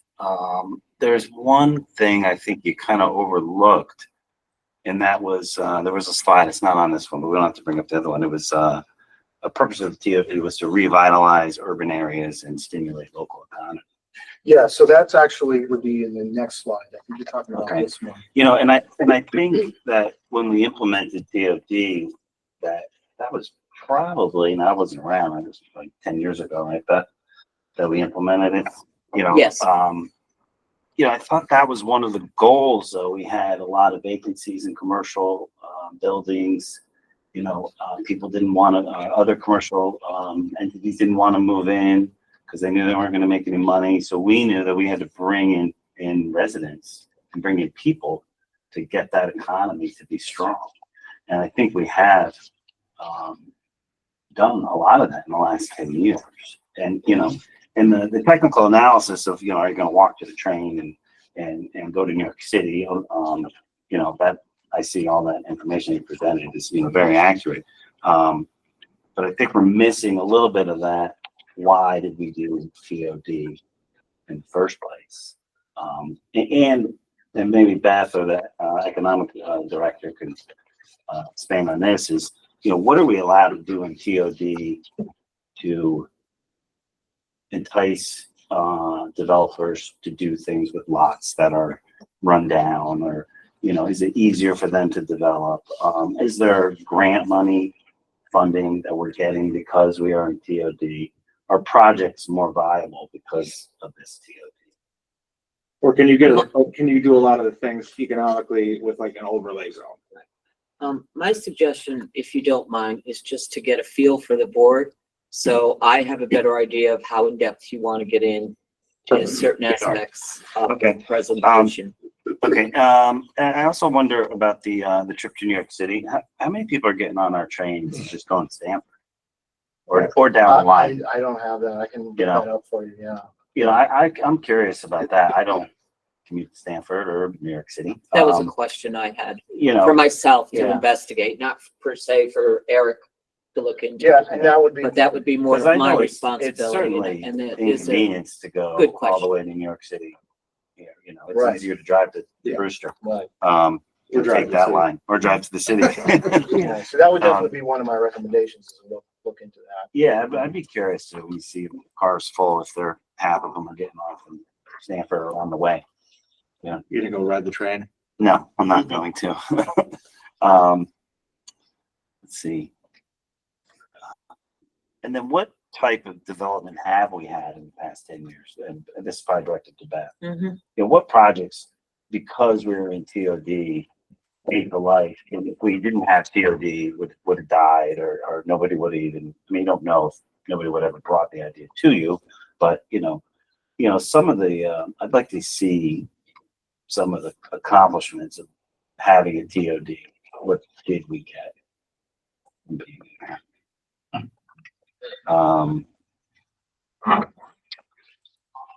And the railroad crossing, I saw, that's a big ticket item. That would be a lot of out-of-pocket money with the state getting. Would we be able to get any grants or funding for I can answer crossing? that question when we get after. Unless. No, I think the short answer is yes. I mean, A portion. we definitely pursue state funding for something like that. Yeah. So there's a new project on Diamond Ave, right? 9 Diamond Ave that has some funding from the state that they're getting, possibly, right? Isn't there something? Mr. Chair, if you want, I can take a minute and just respond in can regards I- to the, Hold on. to the, Yeah. Yeah. to the overpass questions. Yeah, and please, things like because that. along those lines, I want to go down the line and have everyone ask Yeah. their questions and comments before we get specifically on things like that, if you don't mind. Okay. But along with the overpass, why was it only one that when you spoke with them, did they give, was there a reason? What do you- I'd have to look at my notes from the, One crossing. Yeah, one basically. I could answer that, Yeah. Mr. Chairman. One crossing. Good. Part of that back at the time, and I've talked to them since with DOT, is the issue is at grade crossings are something that are deemed unsafe now. Understood. And that's why they wouldn't do those. They were all at grade crossings, which means we got to do a bridge. We got to do something else. So why not have And 5 then- bridges? I know that's Five bridges. No, I understand that's Yeah. $150 million, but. Yeah. But I don't, be honest, I don't know if it's asked that, but I talked to DOT a number of times through Westcog about this exact thing. It was at grade crossings. I don't know if they would approve us for another bridge somewhere. Okay. But that was recent. Okay, in regards to that also, there's a few things you have to remember. At grade, absolutely no, First Selectman is correct. We've met with Commissioner of Transportation in regards to that and the other crossings. It's a little bit deceiving when you look at the master flood plan. The other crossings, some are not for purposes of reaching the trains, some are for recreational purposes, walking areas and things through the wetlands. You gotta understand this is a plan. It's not, Yeah. it's a vision. And through the process over the last couple of years, it's finally been determined that if there is gonna be an at-grade crossing, exactly where Eric was talking about is where it should appear. The difference between what has been going on here in Bethel versus South Shore, what is it called out in where we were talking about? Branford, Guilford, Clinton, those areas. Where those new recent. Where the new pedestrian bridges were? pedestrian passes are, those are, you have to keep in mind two things. Those are double track and electrified. It's different than what we Sure. have here. So as far as costs and associated costs, I'll just squeeze that in there too. The state of Connecticut is really the main contributor to pedestrian crossings. I just have one more. We talked about an increase in traffic from an increase in density. I know we've recently got the Board of Education analysis of the head counts for schools. Yes. And if to summarize it, I don't think I saw much of an increase, proposed increase in the next 5 years. Thought the numbers were kind of flat. So it seems like we're not getting more families and more children in the schools. It's almost impossible to measure if there's an increase in traffic due to the DOD, or is it possibly that people driving through towns to get to their single family residences that, projects that we've approved. So it would probably be almost impossible to find out where the traffic is coming from. But there's a chance it might not be coming from people that are in the DOD. It's could be from the additional single family residents. If you're talking about if you're talking about background traffic, yeah, that would have nothing to do with the TOD. Yeah. What I'm referring to is any traffic generated solely by building a TOD or whatever you're building. Yeah. Does that make sense?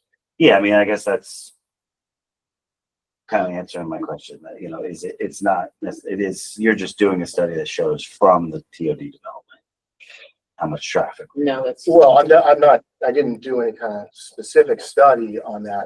It's more of a just general Yeah. guidelines as far as that, but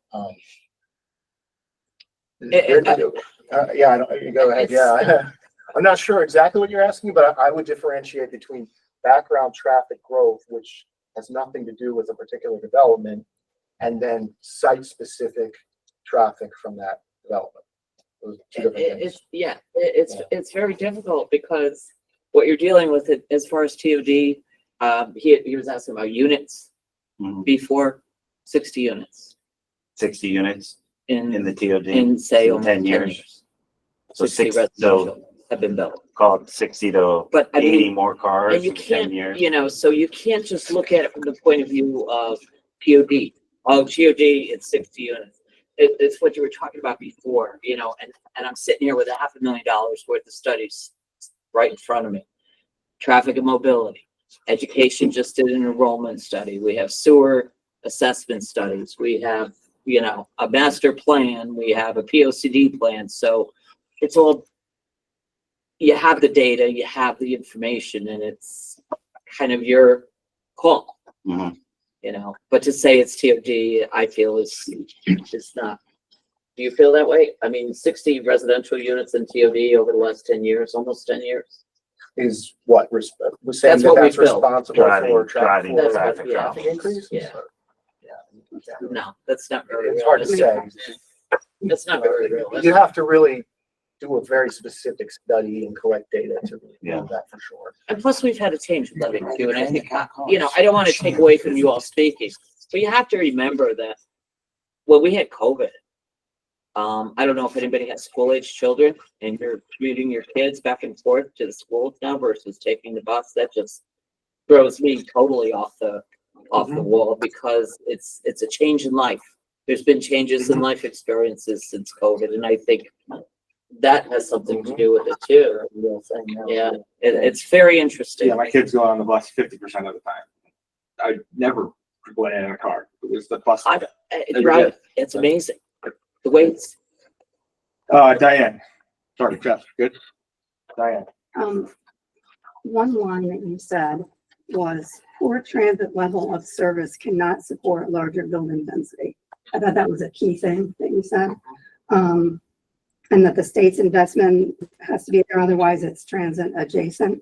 And my concern is that even before COVID, I think they were lowering the train schedule in Bethel. And I think you have to go through other places to get somewhere, because I know my husband commuted to New York City at one point and he had to go, he drove to Brewster, it was just easier. So that's one thing that I think is key. I don't know how many people have moved here from New York City and are still commuting into New York City from here because it was cheaper, or if they're working from home here. Because I know a lot of homes are, you know, the value have gone up because more people moved from that area. And then, so my question is, what was the actual use versus the need? Because I just, you know, that's was brought up when the public all spoke about whether the trains are full or not, whether they're really being used. So I don't know if you looked at that. I guess that wasn't really something. No, I was just trying to show a general Right, pattern, right. in terms of what the capacity of that train, Bethel's train Right. is. I mean, But we don't know how full it is, or when it's full, or when it's not full, or, I mean, a lot of people are commuting, I think, from here to White Plains as well, because that 684 has gotten really crazy. So, you know, I guess then the you other mean to pick question. up the train, they pick up the train in White Plains now? They drive from here Oh, and drive no. to White Plains? No, my husband drove to Brewster and then get on the went into train. New York City. Not, but he yes. just drove directly to White Right. Plains because there's no train, obviously, to White Plains Oh, from here, whatever. yeah, So I mean, that would be something to look into. I don't know whatever that really helps or not, but, so I guess my question is, how many people are actually moving here into a TOD kind of area in order to commute to New York City? I don't know. I would doubt any at all. You know, I So, don't I have the mean- numbers, but I would doubt them. And then the other question was, you didn't look at bus service situations. I mean, No, I this don't was know if purely TOD is also talking about- including bus. It can be, yeah, but I Compared to mean, trains. the numbers are just so much smaller with bus service. Because I know that there are a lot of people, well, places I've been to, mail places or whatever, and they have their own van and they have all their ladies going in the van. So, you know, they don't live Yeah. here because their families all are in New York City or whatever, so, Yeah, you making me think I should have added more data to the presentation. just maybe. maybe I think we bus. would have it. But it But was you're very, right, very, yeah, if I were able to include, I don't have that on hand, but if you were to see the difference between the number of riders leaving Great Neck versus Bethel. I mean, it's just, Well, isn't it like the headway, the times just an indicator of supply and demand? If there was a demand for it, there'd be more supply. It's pretty basic economics. I'm assuming that the state decided that it was. well, yeah, the tricky thing with TOD is it's like a chicken and egg. Well, that's exactly what I wrote down, You know, chicken it's and like- egg. Yeah, Literally right supply and there. demand, but it could also go the other way Yeah. as well. I mean, when you look at the existing stations like Great Neck, there's tons of people that decide, wait, I don't want to live in the city. I want to live outside the city. Great Neck is only 33 minutes trip. You know, in peak hour, I can take basically tons of trains I can take in the morning, tons of trains I can take home in the evening. If I'm okay living in a 2-3 story apartment, a lot of people make that decision based on that. And so anyway, that's kind of the personal aspect of my experience. I made that decision. In fact, when I lived there, we only had one car for a family of 4 because I didn't, we could get around with that. So and then the thing is that the complexity of this and trying to like make these comparisons. That's why I say it's only a rough correlation. You've got millions, or maybe not millions, but thousands of people making all these individual decisions that kind of come together and based on all these factors. And it's hard enough with it's just New York City as an economic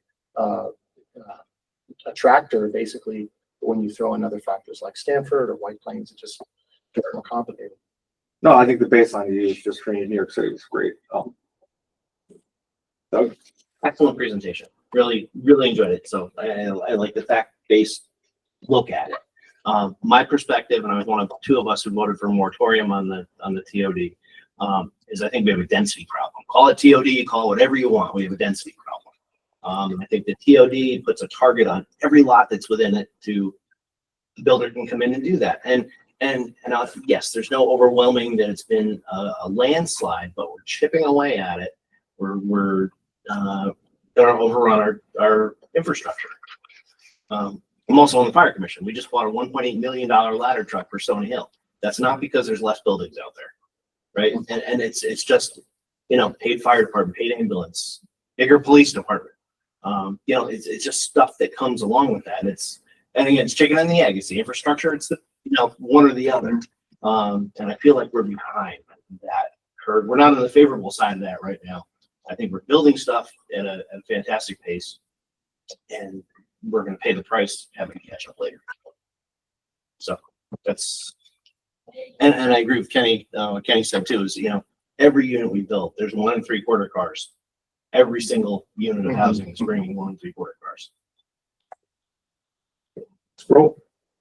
So, just to repeat what everybody said, great presentation. I got a lot of information, a lot of data. Thank you for your time and your effort in putting this together. You're welcome. Thank you. No.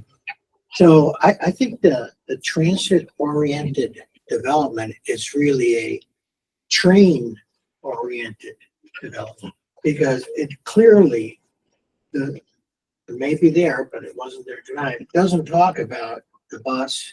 It doesn't talk about what we're doing with transportation, cars. And just a couple of quick comments. $25 million for a walkover bridge. We could have a shuttle run for 10 years. It would take a loop around those neighborhoods every 30 minutes, which is less than what the headway is. And believe me, I've commuted for long periods of time into New York City and to Stanford. And to Merritt 7, that whole routine, as well as racing down 684 before there was any traffic. And I share the pessimism that 2 other commissioners have put on the table, which is this density issue. Density isn't necessarily a good thing. If it was, we would all be living in New York City. And I lived in New York City, in Manhattan, for decades. Okay, and never get me there again.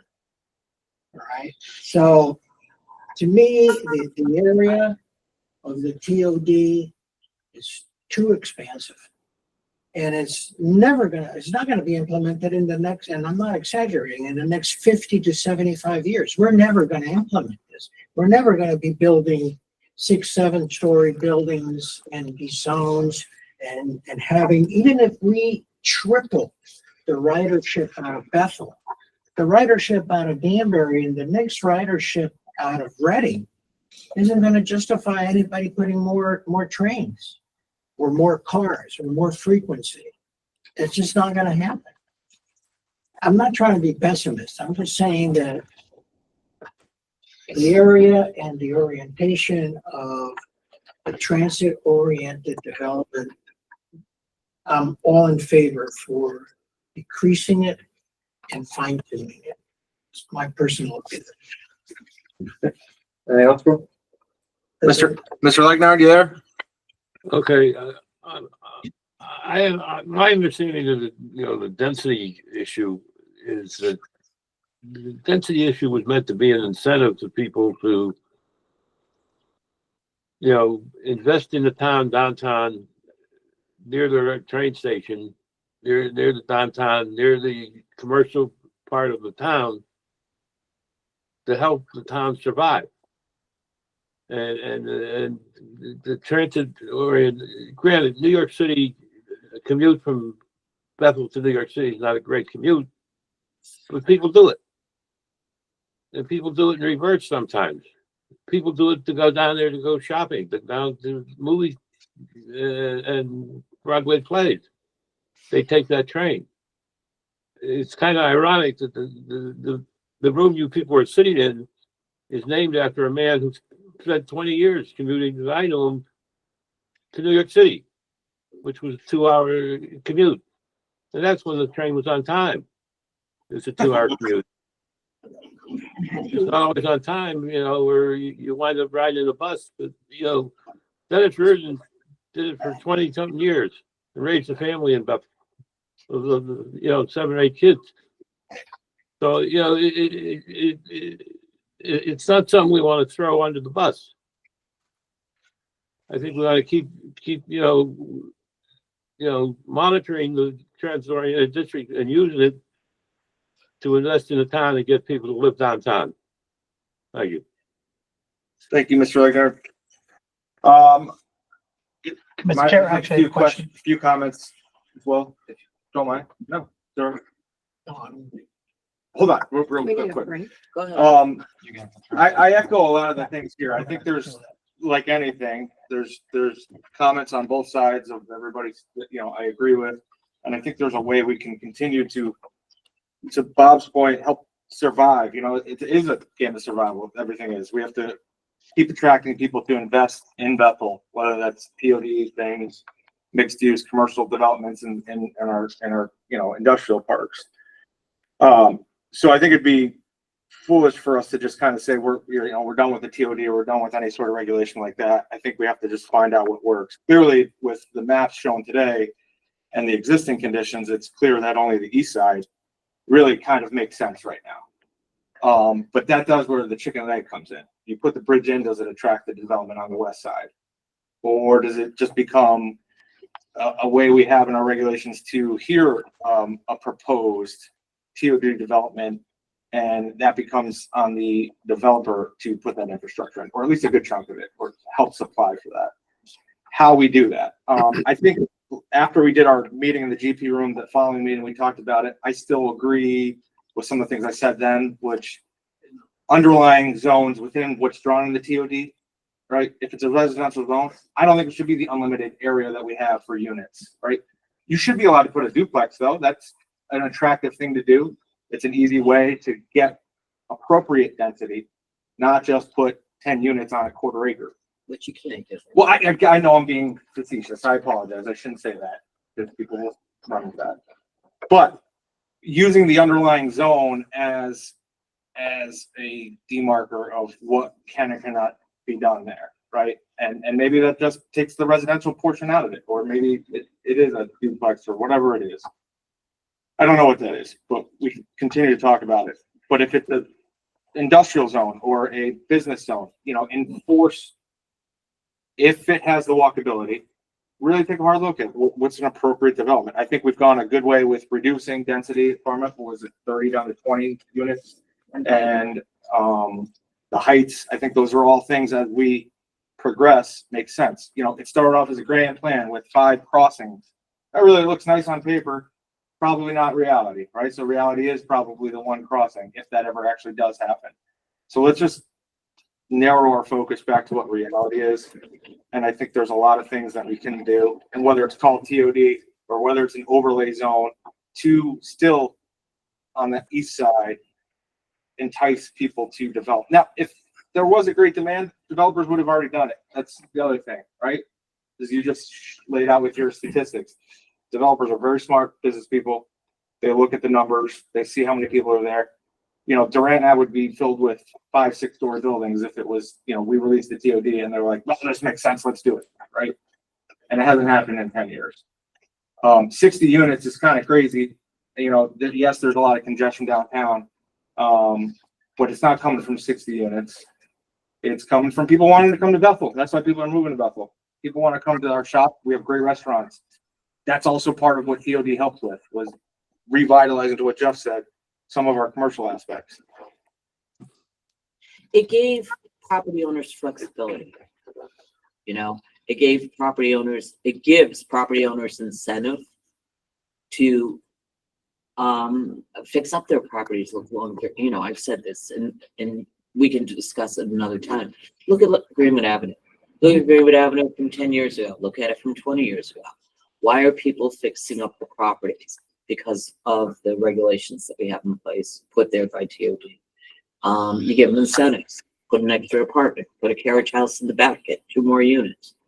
Yeah, and maybe there's a west side it's TOD working. that has, it's the smaller type projects, and it helps keep Bethel growing in the right direction. And then there's the east side, clearly marked areas of larger commercial properties that are still earmarked for maybe a larger development that comes before the board. Or maybe you look at it as, you know, you have to understand too, that there was a big surge of revitalization, rehabilitation. You know, it'd be nice to do a lot of the things that TOD asked for. It'd be nice to do a lot of things that Eric mentioned, such as the rear parking lots and making those connections and everything. But we're not a growth, you know, we're not a new growth town. We're an old town. Be great to do the grids that they have out in Seattle. You know, we're New England town. I mean, New England, Connecticut is a lot different from all these other areas of the country. So we have to work with what we got. That's all. Well, I find it, the last thing, the train station picture, the old versus the new one, right? The old one tells that story. That's where everyone wanted to be. And I think we'd be foolish to just throw the TOD, whether it's a TOD or not, right? And I like Jeff's question about, does that have incentives to it, or do we just do an underlying zone type of thing? But let's at least give the newer train station, at least on the east side, an opportunity to kind of grow into that. And the market's kind of dictate that. It's just the way it goes. But to Jeff's point though, like designating it TOD, what does that do for the town? Is it just a fancy way to attract people to say, hey, they've got a TOD zone, let me look at putting something here? Or is there financial or grant incentives? And I think that's where you were gonna allude to. And go ahead. When you're ready. Yeah, no, I know, I keep cutting you off, I That's okay. apologize. No, I just want to make sure I got in. One of the questions I had for you, Eric, because this is a big thing that came up tonight, was whether or not you would redesign the TOT or trim it back and get rid of the west side prior to us getting the walkway, right? Or leave it there until. Now, that brought up a point about grant money, because we are working on a project in the industrial zone on the other side, which has a $4.5 million challenge, community challenge grant with that, right? So the question is, in TOD, would you look at that as like, if we know we can get grant money and we have a better chance of getting that bridge built or tunnel or whatever it is, wouldn't you just trim back the TOD but leave the industrial zone in it on the west side? You know what I'm saying? Because once that happens, it's chicken or the egg, right? Because if we get rid of TOD on that side, we may not get grant money to do the bridge. You know what I mean? Or do we trim it back and leave it in the walking distance? Because there could be some of that northern part of the TOD trimmed off that we're not going to have walking to, but still keep part of that west side. Is that something that we should consider? If that's, because that's really the question about the grant money.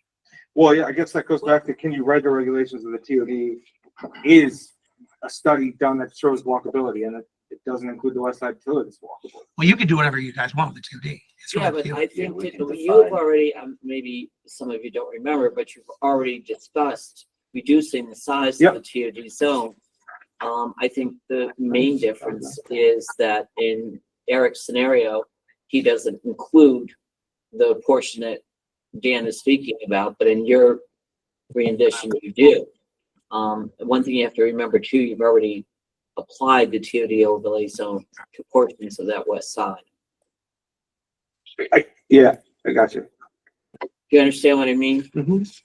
That's why I was also But- talking about the underlying residential zones. But going back to Dan's question to Eric, I just, what do you think? Is that worth it in your mind, or can we, because that's a real consideration as, If it's purely for grant money, for state grant money, I don't know, it may be. I mean, my point wasn't to say that, it should be this or it should be that. It's to say that if we're gonna say this, if we're gonna say it's TOD, then there's certain assumptions baked into that and certain expectations that come with that, such as reduced car ownership.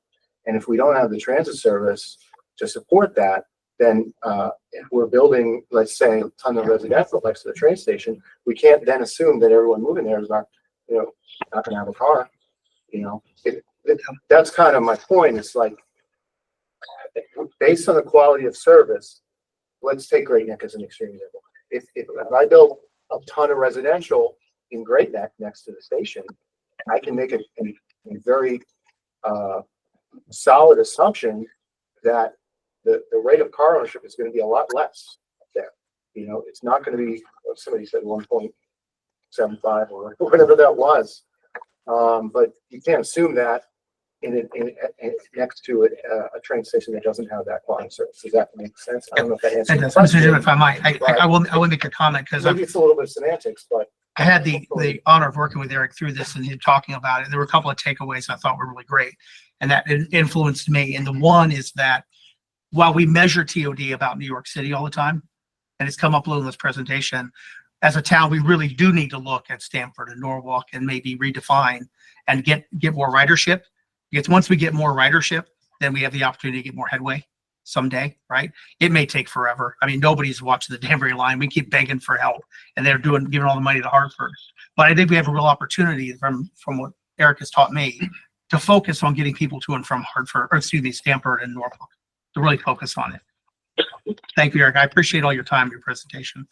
When it comes to cars, I mean, we write a stricter regulation that, how to hide the parking and or increase the parking spaces per unit, that's gonna reduce how many units can fit, right? You have to put these cars somewhere. There's always strategic ways we can look at that as well. I mean, I don't see why they couldn't. I know. I guess from my point of view, and maybe I'm wrong in this, but I could see them as, I see them as two separate things. You could work on improving the transit service independently of whatever you do in terms of an overlay zone and development. Sure. I think it's Paul. Is that Paul? Yeah. Paul, is that you? Paul has his hand raised. Yeah, I can stop. I don't know how to do anything. Let me see. Can I see that mouse? Paul and Janice both have their hands up. Motion Paul, made. you're gonna have to unmute. Thank you, Amanda. You're welcome. Well, I stopped presenting. So. Yeah, Amanda's got control. Whatever that Yeah, is. well, yeah, so Paul, you just have to unmute yourself. I Paul, can't unmute you Oh, for you.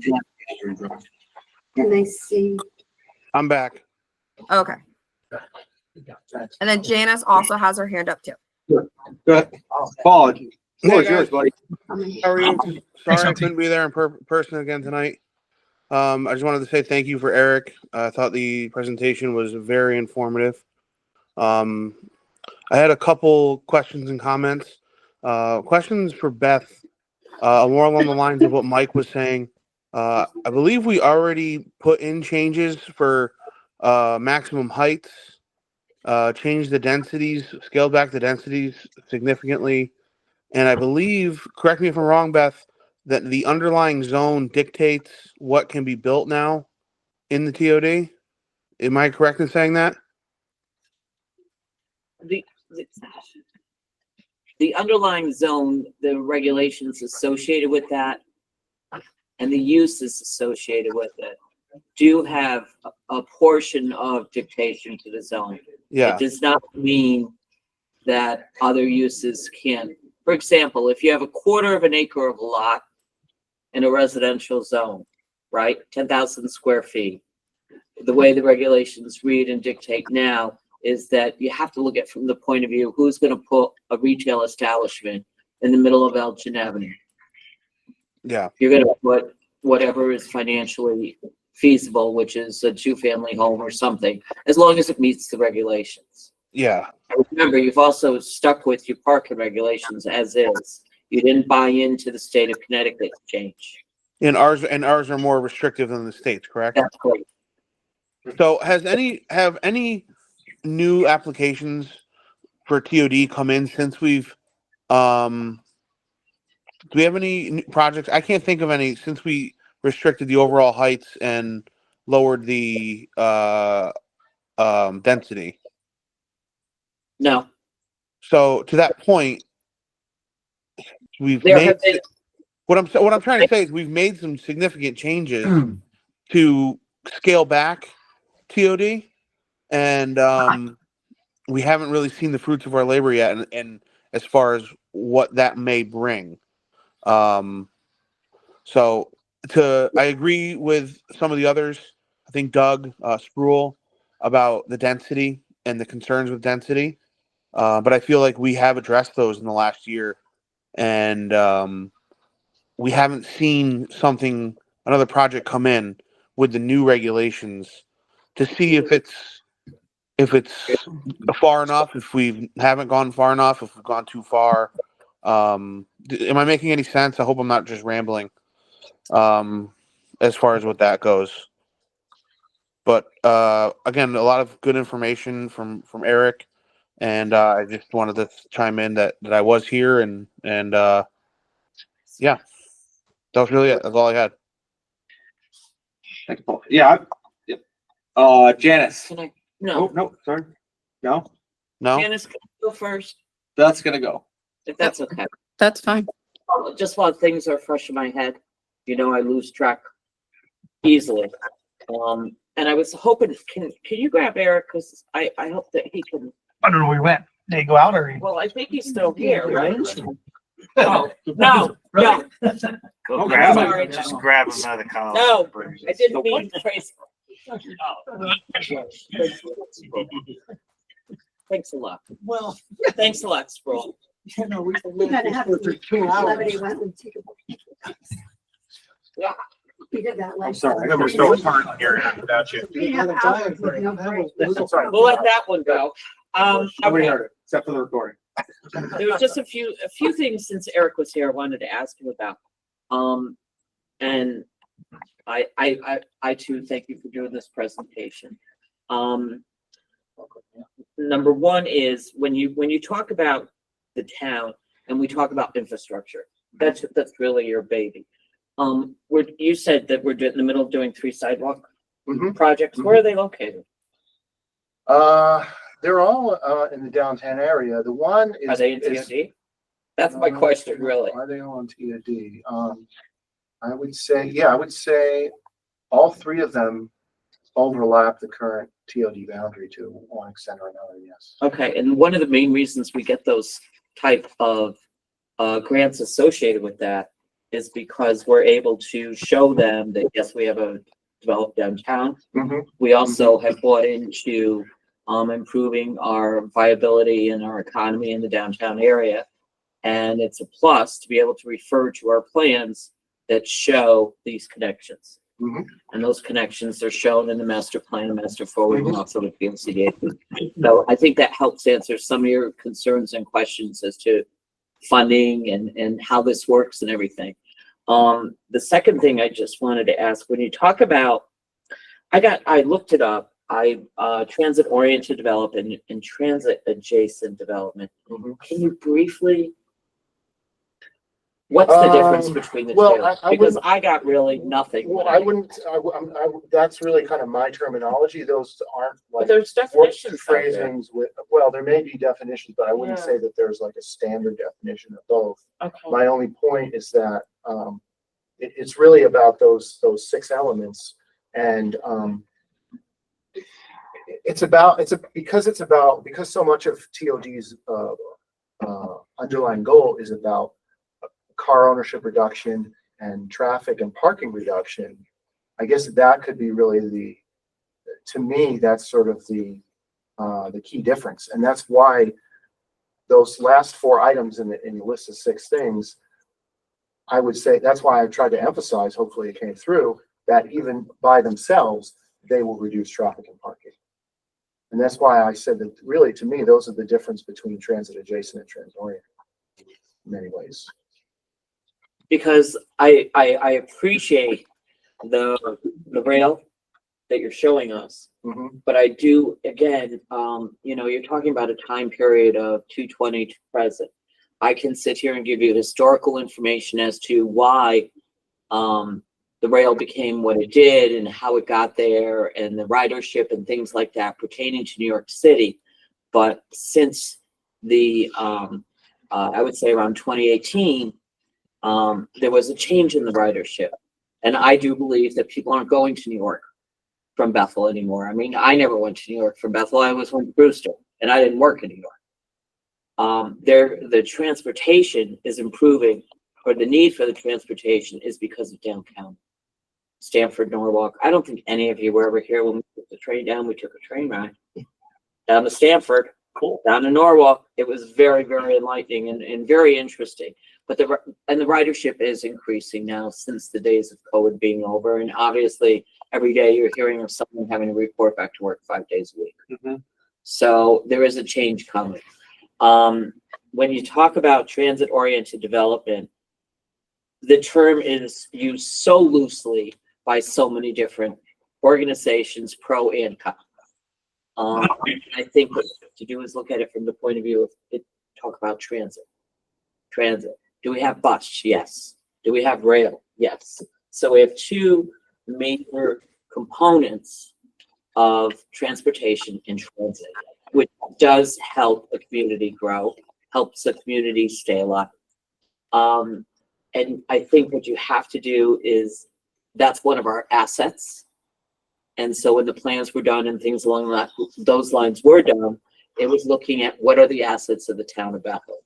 And it's not just all about taking the train in New York. It's about other modes of transportation, public transportation. I know I think Eric would agree with me as far as the mobility study.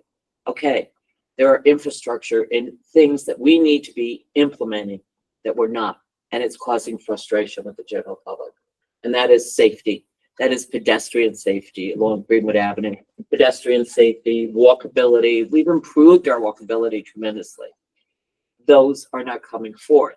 And the reason they're not coming forth is that we're proposing them. We have all the data. We have all the information. But the implementation aspects of it are very difficult because they involve funding. They involve buy-in by the state of Connecticut, and they involve buy-in by the town of Bethel. Hey, Beth. For funding purposes. Am I correct? Yeah, I mean, any kind of project you do is. Right. But I mean, to make improvements with infrastructure, you need money. Yeah, I'm sorry, Ken. That's all right. The police monitoring downtown Greenwood Avenue in the last 2 months I've is noticed. unbelievable. I've noticed. 3, 4, sometimes 5 cars. That's correct. Go to Breakfast at Rocco, there's pulling someone over every 10 minutes. That's correct. And I was told they pulled over and ticketed 430 in November alone. And I would tell you, and I think Eric would agree with me, if some of the opportunity to implement some of the changes along Greenwood Avenue, that would help with the speeding and with Oh, the absolutely, yeah. stability We're and the looking at that as walking. well, yeah. I mean, those type of things are really, I believe, we're at a point that needs to be done.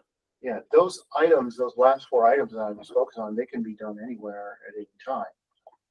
So that's why, I try to emphasize that. So Whether you bake that into the regulations for new That's what- development is up to you well, that's guys. where it's like. But it's not you know, we can do it. That's I think the biggest problem is, as far as new development, the opportunities for new development are very few and far between. And I think that's the confusion. I think the opportunities for redevelopment that we as a town would be looking for. I mean, let's face it, 9 Diamond Avenue, if that ever comes to be, as far as improvements to infrastructure and things of that nature, sidewalks, landscaping, reducing width of Right, road. that's a I great keep example. looking at him because he is the transportation engineer. No, I don't mean to say it like that with the hat, but you know, he's a transportation engineer, and I'm trying to bring the discussion to his part of the implementation of anything that the town does from a planning and zoning point of view, or from a plan point of view. So is it, you call it the redevelopment zone? Well, Oh, is it a branding thing? Yes. and I think that it is a branding thing. I think that maybe that's part of what you want to look at. But I think that let's start with what his end result was, his idea of where the actual zoning, because your biggest conclusion was the zoning itself, the zone. Am I correct? Talking about the boundary? East Yeah, and west, I mean, Yeah, absolutely. Yeah, I mean, And so I think that what you as a commission should consider at this point is to use some of the funds that you have available and have do a one-on-one with DPC. As the former author of this plan, let DPC, you have questions. I can sit here and give you answers to a degree, but I think that Eric has opened up a little bit of the discussion, but I think the majority of the discussion should be held now with DPC, and I'd be more than happy to make arrangements for them to get back in the groove and give you some time as part of this Who discussion. is DPC? DPC is the one that created the master plan called Bethel Forward. Hey, Beth. If your zoning and regulations are based on. Can I just say something real quick?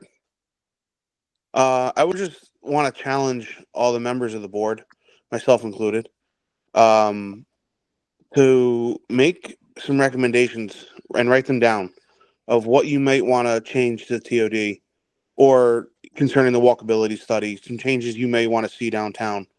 Because I feel like we've in these meetings, we all have some great ideas and we throw them out. But to write some stuff down, and then in a future meeting, we'll get together and we'll all, go over our suggestions and see if some of us have, maybe 5 or 6 or all of us come up with the same. Hey, we all had the same suggestion. Well, maybe we should move on it. Paul, And can then have some discussion on some of our other ideas. I don't know. Is that seems like it's a way to move forward with us. And I do think if we talk, and at that point, then bring DPC in and say, hey, this is what we were kind of thinking. We wanted to, we all thought we had these ideas A, B, C, and D. What would it look like going forward? I think there's a lot of why questions. Why are we doing this? Why is it, I get that impression. Good And idea, I Paul. think that it's something that would Yeah. be beneficial to you in making your decisions. Well, I again, agree. it's really easy just to sit there and say things like, "Hey, let's eliminate everything west of the tracks," which, for me, look based on some of the study, especially what Eric showed tonight, with not being very walkable, it's easy to say, "Yeah, let's throw it out." But is there a way in the future to say, "Hey, if this bridge comes in, then we're going to add this portion back into the TOD"? I don't know. These are all things that I want to. We think we should explore as a commission, and I think everyone on the commission has had some great suggestions, and I think we should just think about ways to start moving forward with them. Instead of writing them all down, we all come and discuss them again. Yeah. Why don't we, submit them to staff, and then putting work on them, but Mhm. you guys could combine them and say, okay, 25%, 100% of you, whatever, these are the hot ones and these are the other I ones. would just give everything, I would have a discussion with, Mike from, GPC. All right, well, there you go. But I think And we then can make submit it to you arrangements for guys. them to do, Yeah. you know. But obviously I think regardless, I think my challenge to the board stands. I think each member should take some time and really think about and put some thoughts down on paper, some changes they'd like to see. And then, we can give us a real starting point of which way we should go as a commission. Yeah, I agree. It's a good thought. We have Janice. Janice you. and Melissa Volpetti are, town architect on there too, both of them. Hi. Thank you so much. Yeah, thanks very much. I just wanted to make a few points. First of all, the downtown plan that we're talking about was a revitalization plan. And TOD regs, or the suggestion of TOD, was only a part of a really, really big plan. And to Paul's point, in terms of ideas and where it all came from, there's hundreds of pages at the end of this plan, after hundreds of hours of community input, that drove this plan in terms of what the community needed and what the community wanted. And so I don't think we have to reinvent that wheel. It's there in the plan. It's there in the back of the plan. And it's broken down by all the categories that you guys have talked about tonight. And that's what's driven this plan. There are hundreds of people over months of community sessions where they came in, told us what they needed, came back, looked at our plan, gave us comment, came back, looked at the plan again, gave us comment, came back again, and looked at comment. So every single person in the town had the opportunity. We had hundreds of people participating in it. We as staff were here early in the morning and we left at midnight for months on end. So I really suggest you look at those comments because it really tells, and honestly, I've looked at them again. They're the same comments I hear now. They haven't changed a bit in terms of the feedback. So I just suggest that you really look at those because that's how this plan was driven, was based on the community feedback. The other thing I wanted to point out is we spent a lot of time talking about rail today, but it wasn't just rail that went into the TOD planning. We also looked at bus, and we have a bus that runs through Greenwood Avenue, and that's why Greenwood Avenue was included in that TOD area. We also didn't want to eliminate the businesses on Greenwood Avenue and create a second downtown. So it was really important for us when we did the plan to look at the entire downtown.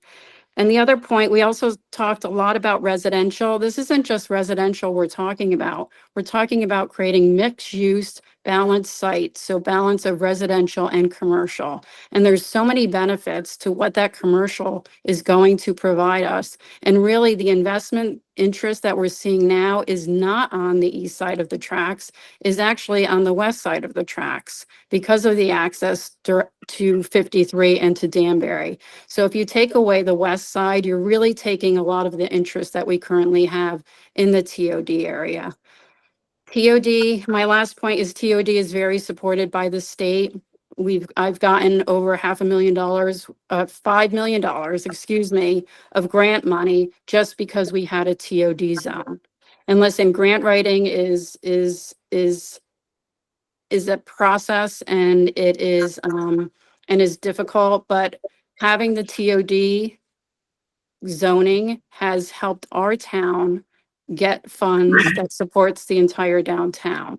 And so if you take away that zoning, we do risk not being able to get those funds from the state to make the infrastructure changes that we've been able to do up to date. So it will take away our ability to get money towards the infrastructure for our downtown. And that's where we all kind of fall apart because we have a lot of plans, but we never have the money to implement those plans. So if you need more information on the grants, I'd be happy to provide it, but I just ask, read the feedback from the community. Please don't just think this is a TOD thing or a rail thing. When we went into it, we know that's not the case. We know the service we have. We know we don't have the best service, but we do have a train station in our downtown. We do have a train station that has vacant and underutilized property that is not bringing in any tax revenue to us. We do have companies that want to come into Bethel, and we don't have the space for them currently in our downtown. So when we look at Diamond Avenue, we just got a $4.5 million grant there to improve the infrastructure on Greenwood Avenue and Diamond Avenue. That private-public partnership, getting the money was because of TOD. Getting the interest from the developer was because of TOD. It's created a private partnership with them where we have influence over what they put there. And their plans went from primary residential to now a majority commercial versus residential. And we're bringing in, because we had that relationship, they're now bringing in all the things, all the uses that we had identified in our Bethel Forward plan: co-maker space, arts and cultural spaces, light manufacturing, which was huge in the Bethel Forward plan. All of those things that we are now spending our money outside the community for, that we identified in that plan, they're willing to put into that location. So I just really ask that you look at the pros and cons of doing that, because there's a lot of cons, just based on my experience. So that's all I had to say, and thank you very much for your time. Can I just say something in Mike? regards to that? Janice, thank you. I really didn't bring that up because, and the main reason for it was, number one, that they've already done a zone change for that particular piece of property, 9 and 11 Diamond Avenue. But thank you for doing that as far as an update as to, you know, the ratio. I forgot to mention the ratio that's changed in that. And I will also say that it is due to Dan. Dan's involvement in the beginning was also, his concern was the ratio of industrial, you know, commercial industrial versus residential. Well, actually, hold on. I'll give the credit back to her.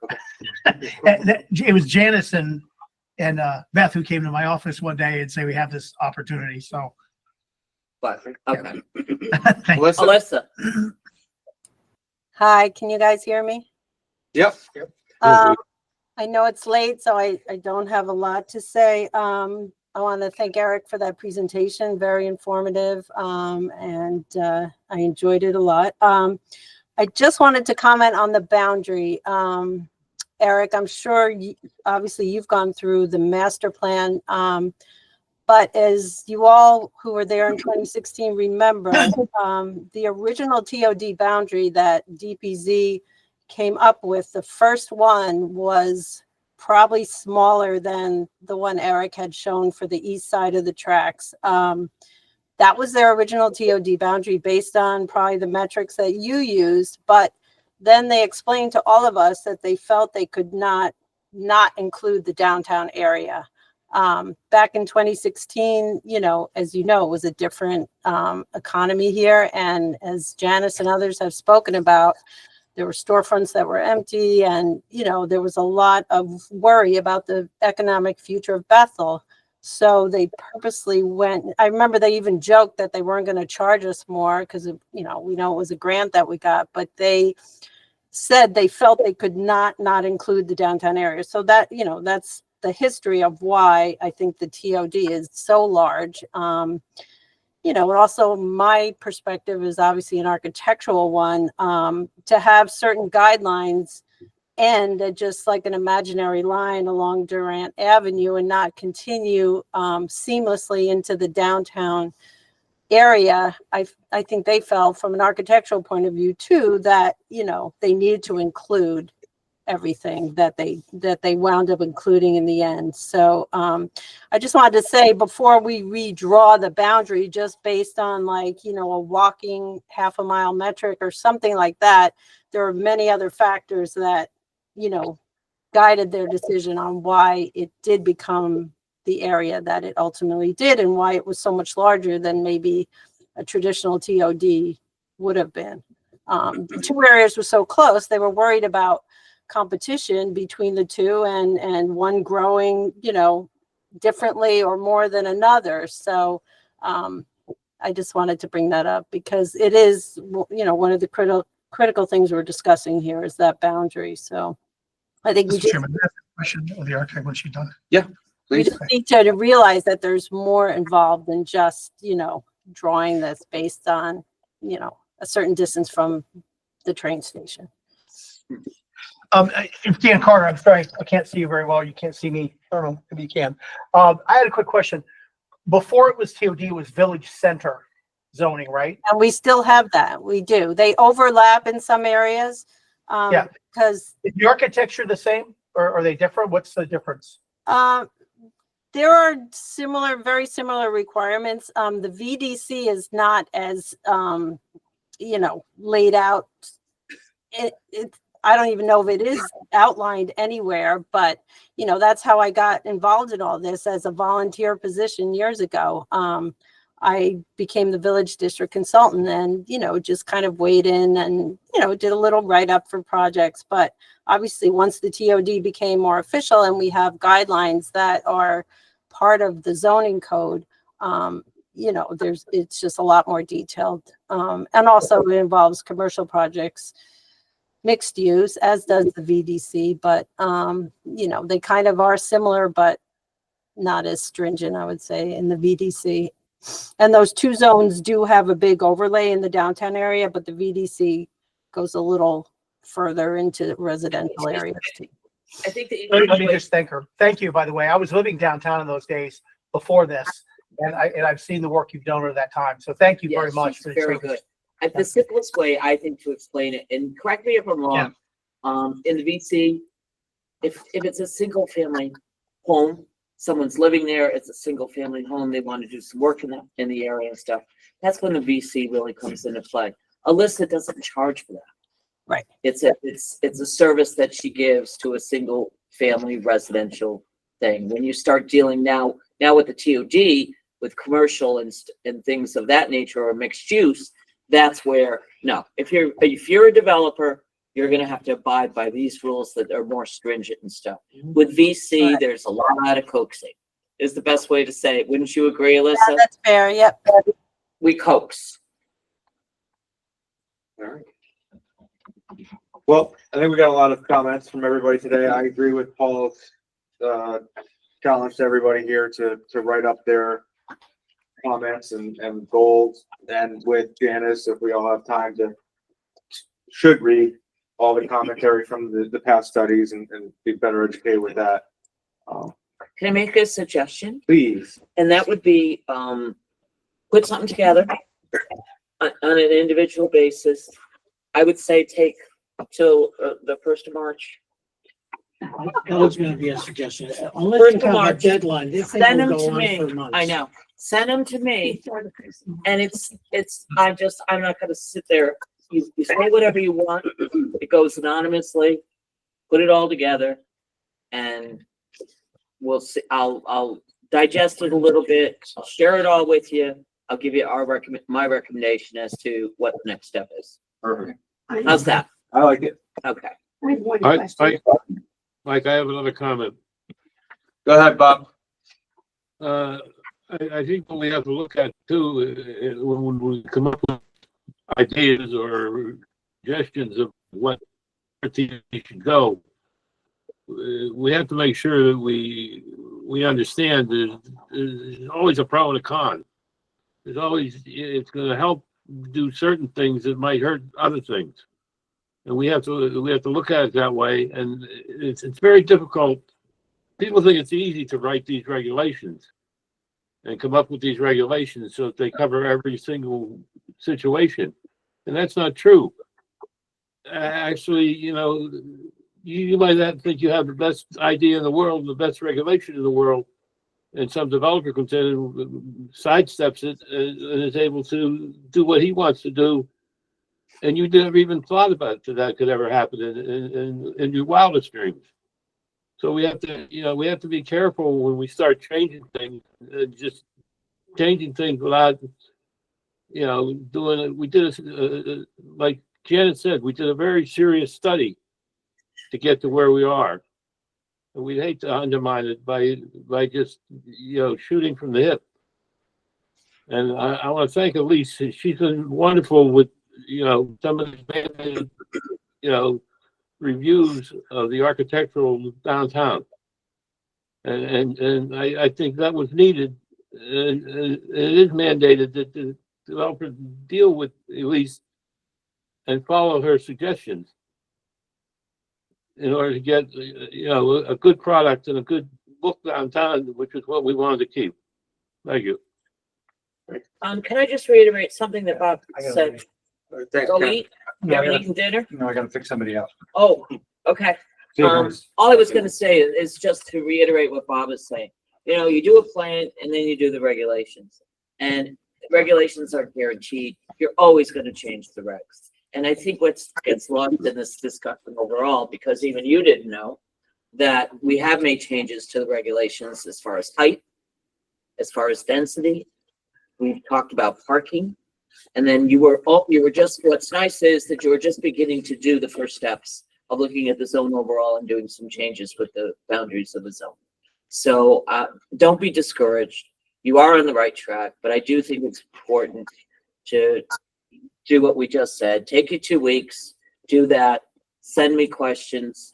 I'll put it together. I'll take it, give you a recommendation, but I do think it's going to be very helpful to have DPC. They can do a Zoom call with you. I am in touch with them. They have been kind of keeping track of what Bethel has been doing. And I haven't talked to them in over a year, but I will reach out to them and see if they can do a Zoom call with you too. I think it would be helpful to you guys. Okay, Zach, go ahead. Because Janice wants us to look at the Bethel Forward Plan, right? Is it what she was discussing? Because she was talking about hundreds of people, put them in and. Well, the she Bethel wants us- Forward Plan is the master plan. for Right, is that the TOG. one that she wants us to look Yeah, at? they've got Okay. lots of plans if you want. No, I can know, give you and they're copies. very long. Yes, and it's a master forward plan where they did all the charrettes and Right. the whole. Right, and that was in 2016. Yes. Okay, and then the other question I had was, in the mobility study, I don't remember them saying whether they talked with the police department about, car pedestrian, accidents or car accidents and where they were and how that related to Yes, the. they did. The police have Yes, they been did. involved in the mobility study. Okay, because we didn't have any actual numbers or anything in the mobility study. that I It's in the remember. appendix. Yeah. It is. Yes. Yeah. Okay, I didn't remember. Bro, you had something? Yeah, for a while last year, there was a lot of turmoil coming out of Hartford stating that for towns that had a transit-oriented development plan, the state was going to be taking over the responsibilities of the P&C Commission as it pertained to those things. Do we know where that stands? Because, Yes, I do. okay, In fact, I will tell you, I can give you a copy of what the bill that was proposed from last year. Bill 5390 pertaining to TOD. I have contacts with the Planning and Development Committee. I know that they're relooking at the bill. It is my best understanding that as of last year, there was an amendment included before, as it came out of committee, that in instances where towns have TOD district, they would be exempt from having to follow the proposals that they had on staff. I will tell you that I've spoken to, people are always looking at Bethel and our regulations and our plans. So In a positive and a negative. So you're saying It's very the interesting. state is, They're if looking at you it have a again. TOD zone, they're gonna continue. They're looking to exempt, Exempt. but the exemption, it's a little tricky. I have questions in regards to that because it's a matter of talking to the Secretary of OPM. And they are putting together some kind of committee, from what I recall, that will make the final determinations. Which I'm not thrilled about, but it's a bill that I follow and if I I'm understand all over correctly, testifying. that's a one And I believe Dan is too. I'm following you very closely. And the We issue both though, are. the issue though with that bill is that what they were trying to do was attach funding. Like you Right. had to be a transit-oriented community to have funding, including steep grants. Yeah. And then what they did was, it was going to be automatic in the beginning. Like if you have a TOD, you're a transit-oriented community. And now, like you can get priority for funding, but they turned around and said, no, okay, we'll give you the choice.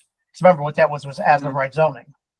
But if you didn't choose, if we, as Bethel didn't choose, now we would not be prioritized for funding. And that died. But that's part of what they're still talking What they're about. talking about and trying And other, work that fair share, and Yeah. believe me, it's CCM. Everybody's following it right now. Yeah. But we don't know. Sorry, just a clarification, exemption from what? You said Yeah. it's, what is it exemption from? From having to do a buy-in to the new, whatever they come up with as far as TOD, the state statutes. Oh, okay. Oh. But did I misunderstand then? The original intent last year was for Hartford to take over the responsibilities of the P and Z? It's not so much the responsibility. Just imagine like 830G on steroids inside TOD.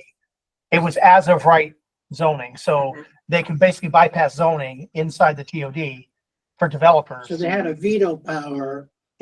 Well, yeah, it was, they could come in, it was called as of right, so zoning could do very little. But it didn't happen. I mean, they're still trying. That's where we get concerned. But I don't know if But there's there's a lot, a yeah. lot to it. There's a lot of issues going on up there, and I think it's all going to become convoluted because even some people, even developers now who come in with affordable housing applications, believe it or not, the cost of building associated with an affordable housing application is not what it used to be. And anyone that does any kind of building can verify that. That 30% is as much of a deterrent as doing normal conventional building because they're not making money. For the first time, for the first 20 years of a 830G, yeah, they made money. But the last 3 or 4 years, the cost of products associated with housing, there is no way that you're going to be seeing a lot more of these type of The developments. economics of it, yeah, are really hard. It's Along bad. those, so I know everyone wants to go.